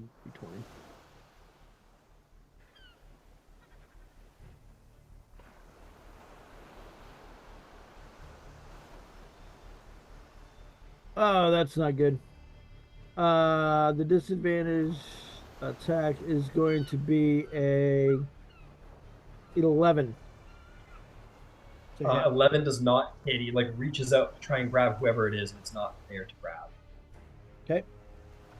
And then at this point, I'm going to try to watch my hand. I'm gonna try and do this so that like Chaplain can step kind of like toward the corner of the door, like the bottom corner of the doorway there. Yep. But I have to like maintain line of sight with the duplicate, so I'll try and like press it up like a little further into the room and up against the wall a little bit, so people don't. I mean, they could run through it anyway if they wanted to, but they might not know that. So, just gonna try and clear a visual path, basically, for the people that need to get into the room to get in. Okay. Your duplicate will try to the best of its ability to kind of like push itself against the wall, but in this combat scenario, it's a little hard to make yourself both combat effective and squeezed up against the door. Sure. Okay, but yeah, you're maintaining eyesight from there. You're good. So, Etherith, what do you do? You did. I have no idea what this thing is because I'm in the hallway and I can't see it. Yeah, you run in. It's just another Zalace shenanigan, or not? I must have at least heard like I heard a stab occur, Yeah, and I could see the bloody rapier. I guess. Yeah. So you run into the doorway. Yeah, I want to at least peek in the doorway to see what the hell's going on. Got it. So 15 feet gets you there as you run through Tidewalker's space. And I'd see nothing. A duplicate, Zalace with a bloody rapier, and that's it. So I'm just gonna try to think. Is there anything I can cast that's at least somewhat helpful while I can't identify a target? Not particularly. I will simply move past Chaplain to give Tidewalker space. And I guess I'll... Well, this might be a bit pointless. I'll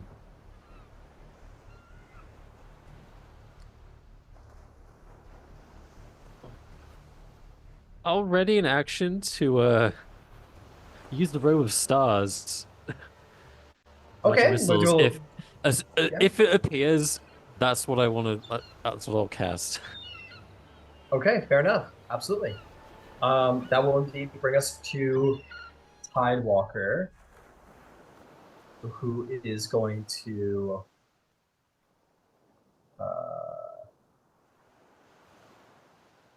Yeah, she's gonna go around. Man, why are tridents not reach weapons, guys? I don't understand. Why don't They you need to homebrew be. that? Because they should be. I feel like they should. In fairness, pikes are wicked long, which is a reach weapon. Glaive, but then a glaive is like anyway. This isn't the time. Okay. Let's see here. You know what? She has a super cool Triton trident, so it is a reach weapon, and that's how all tridents should be made. Someone lost the true trident craft, which is basically like unscrew the blade from the glaive, throw it away, and put the pitchfork on top. And congratulations, you figured it out. And she's going to go for some Triton strikes.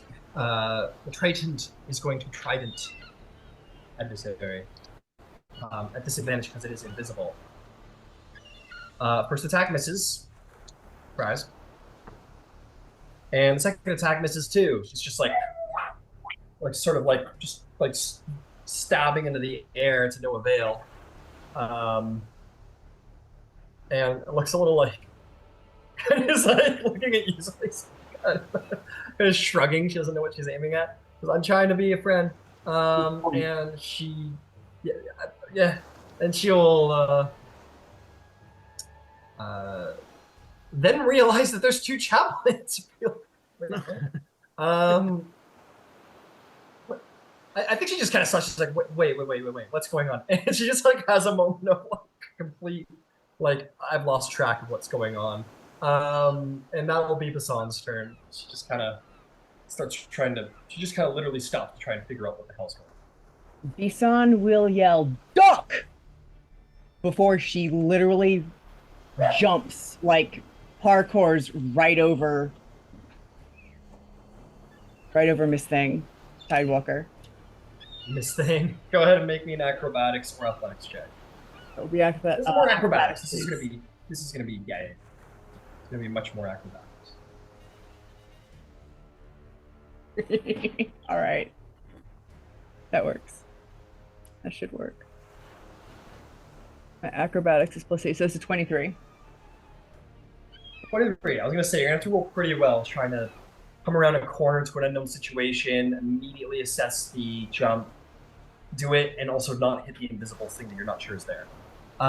So you come around the corner and you like kick off of the door frame and like vault over what's her face? Tidewalker. Where are you trying to land exactly? Probably here, right? Yep. Okay, yeah. You jump off of the side door, jump off of her, use your hand to kind of like almost like half bounce off the side wall. As you go flying through the air, you're gonna like maybe unintentionally headbutt the creature. Go ahead and make me a disadvantage unarmed strike as you just kind of like your head goes right into the creature. Yeah, and she does have her sword out, so.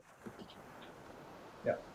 Well, you don't know what's there. Like Basan doesn't know what to No. attack. You don't have any context. No. At disadvantage, for unarmed. Shit, what is my unarmed? Oh, that's not. That she. How do you miss something you land into? That's a 7. A 7. You jump up, kick off of the door, fly over her head, use your hand and leg to like guide yourself. You're like fully horizontal in the air. Use like the leg and arm to like basically bounce off the side wall and like bring the blade around. You're like looking around for the enemy midair and you're like, where is it? And then you just go, everyone sees Basan go, it's like fully hit an invisible like wall and like fly, and her feet goes swinging out from under her, and she lands hard on her back, right where duplicate Chaplain is.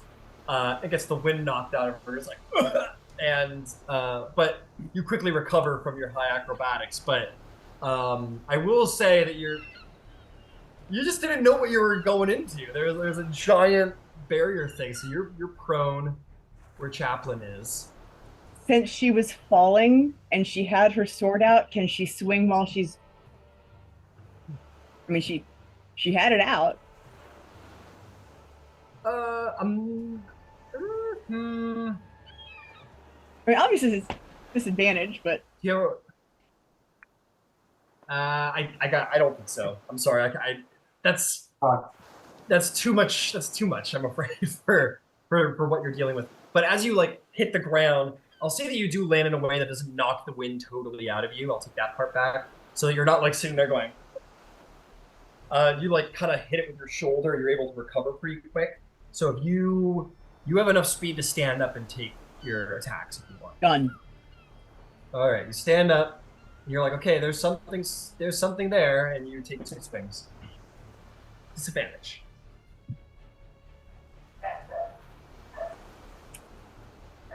Okay, that is a 7 on the dice plus 10. So the first one is 17. 17 will hit. And that is 12 points of radiant damage, and it's sapped. What does that mean? Because I have weapon mastery. If I hit a creature with a long sword, it will have disadvantage on its next attack roll. Got it. Okay. What else you got for me? I'm gonna swing at it again. All right, disadvantage. Go for it. Okay, so 16, 8 plus 8. Or 8 plus 10, 18. 18 will hit. 7 plus 10.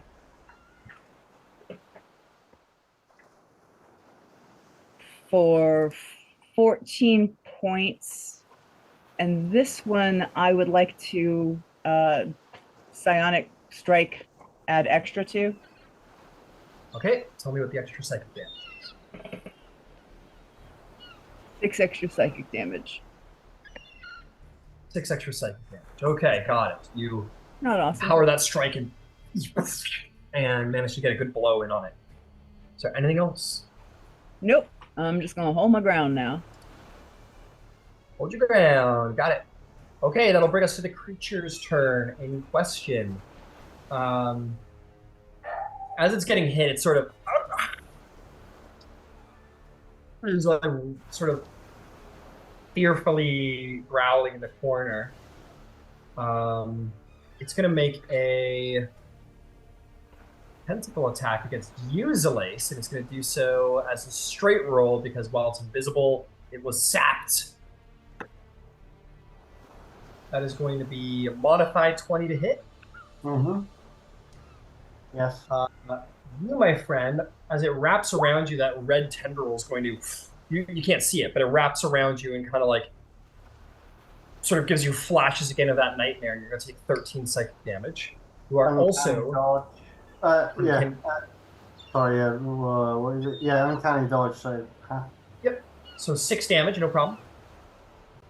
And you are grappled. So suddenly you guys see Zalace kind of like tense up like this and kind of like sort of shake his head a bit and then get lifted up off the ground like he's possessed or something.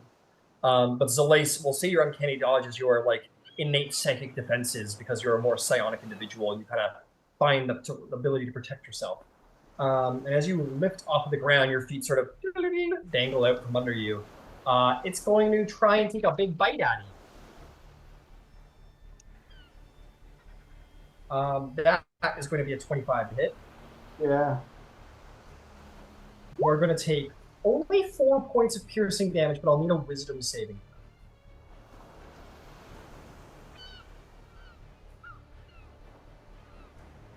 Oh, never mind. You're good. Never mind. Take it back. Sorry. Okay, I'm good, because that was only a 4. No, you're good. Don't worry about it. Yep. Okay, cool. And that's that, bringing us to your turn, Zalace. You're all sort of like, to be clear, you're grappled. Your arms are free. You can do whatever you want with your arms, but it's got you, like, held in the air. Okay. Sorry, let me just check the feet. No, so I'll use my rapier again. And I'll use as a bonus action steady aim to give me advantage, so that gives me a straight roll against the creature. Absolutely.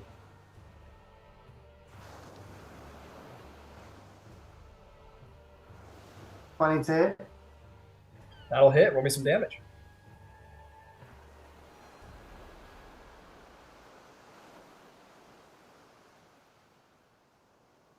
Right.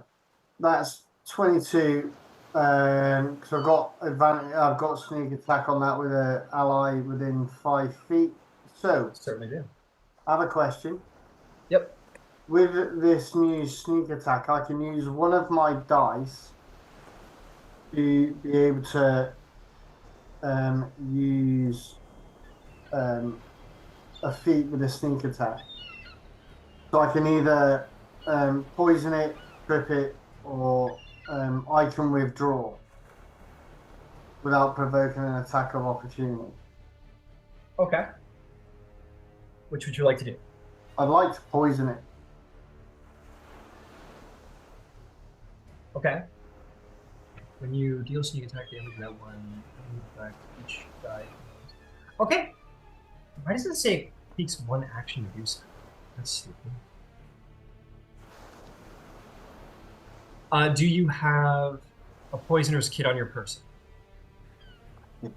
No, actually I don't, so forget that. Okay. Forget it, forget that, because I need to buy all that. Right, just 22 points of damage then. Okay, 22 points of damage it is. Okay, is there anything else? No. Well, I can't No. move a bonus and I've had my attack. Got it, understood. Chaplain, what do you do? Yes. I am going to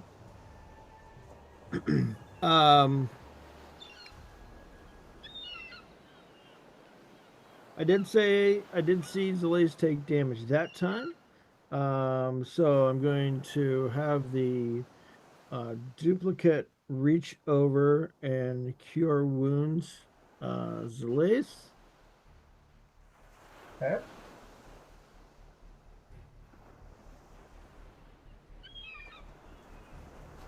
For 26 healing. Nice. Oh, yeah. Thanks, Very dude. nice. And then I'm going to use my bonus action to move the duplicate, I guess, through everybody out of the room to Okay. the other side of the doorway, the opposite of the one that I'm on. And I will Got move it.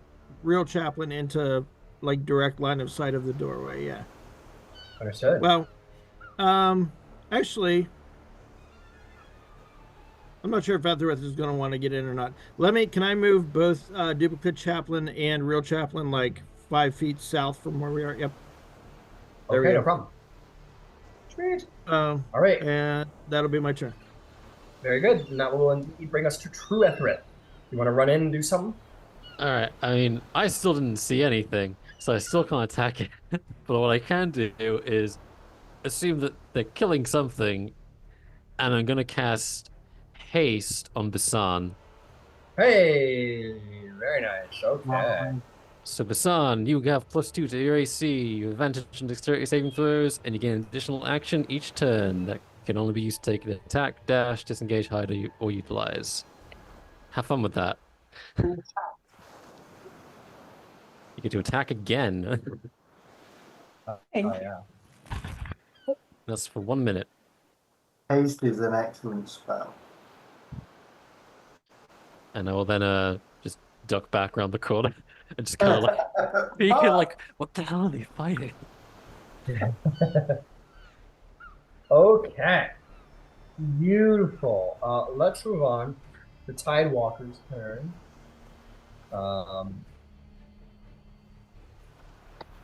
Okay. Tidewalker, she's getting it now. She's like, okay, got it. And she's going to, I think she's going to try again with a trident. Didn't work great the first time, but it's our best move in this situation. Miss again, unfortunately. This disadvantage is a killer. That one will hit, though. And here we go for big damage. She's a big damage kind of lady. She's going to deal 6 points of piercing damage. And 13 points of poison damage.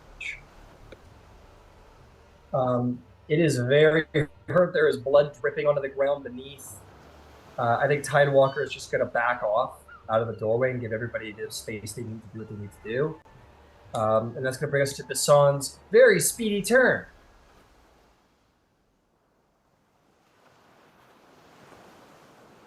All right.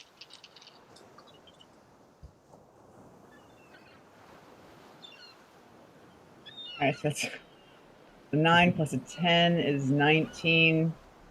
Hit. La, la, la, la. Where are you? Stupid thing. I rolled on there. Okay, so here you are. 17. 17 hits.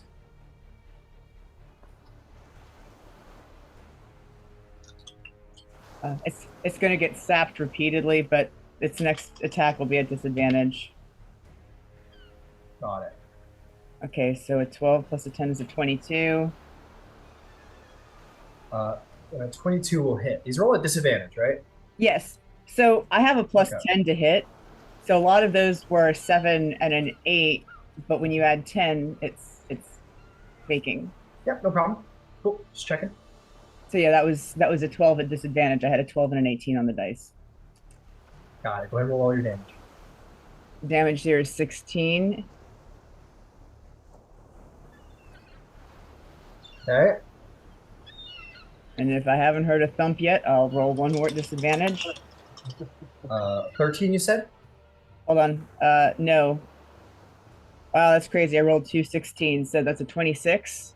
And I'm gonna throw some psychic on this too. Nah, how do you kill it? Oh, sweet. Uh, with like big flourishes that seem to go straight up and down, she's going to go up one side that comes back, up the other because she knows right where it is, over her head, and straight across.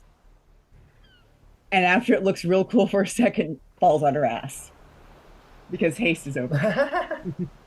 Yeah, you guys see Basan, yeah, do, and this sort of like very speedy form, and indeed sort of appearing from invisibility, falling to the ground, really large chunks bisected out of it, not bisected, but like large cleaves into the side of its body. You guys see this utterly horrific, aberrant horror fall dead on Zalace's floor and release him onto his bed as the thin red tendrils unravel from Zalace's body. And with that, it's dead. I imagine like when the sun does that, like there's like almost a delay before the strike marks actually appear. You just see this Right. insanely fast swings of the sword, and then just like burst of radiant after like a second or two.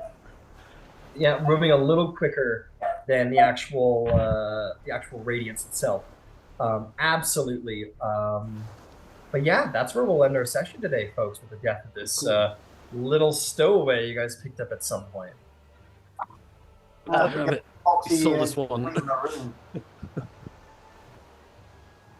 That's the coolest thing I've ever done. That was awesome. That was great. Well done. Martials are fun, man, because you can put so much flavor into the attacks. Mm. But then seriously, for the next round, you can't do anything but just stand there and be like, oh no, it's 1 minute.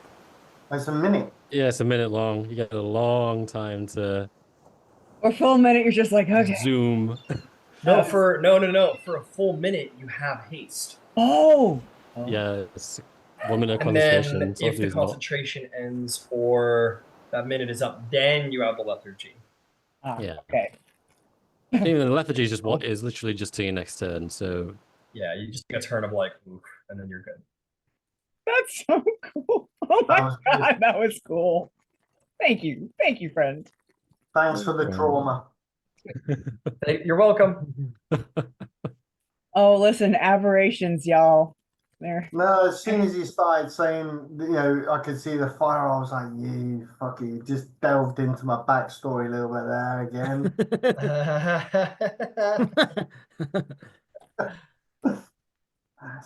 Right. Yeah, you guys.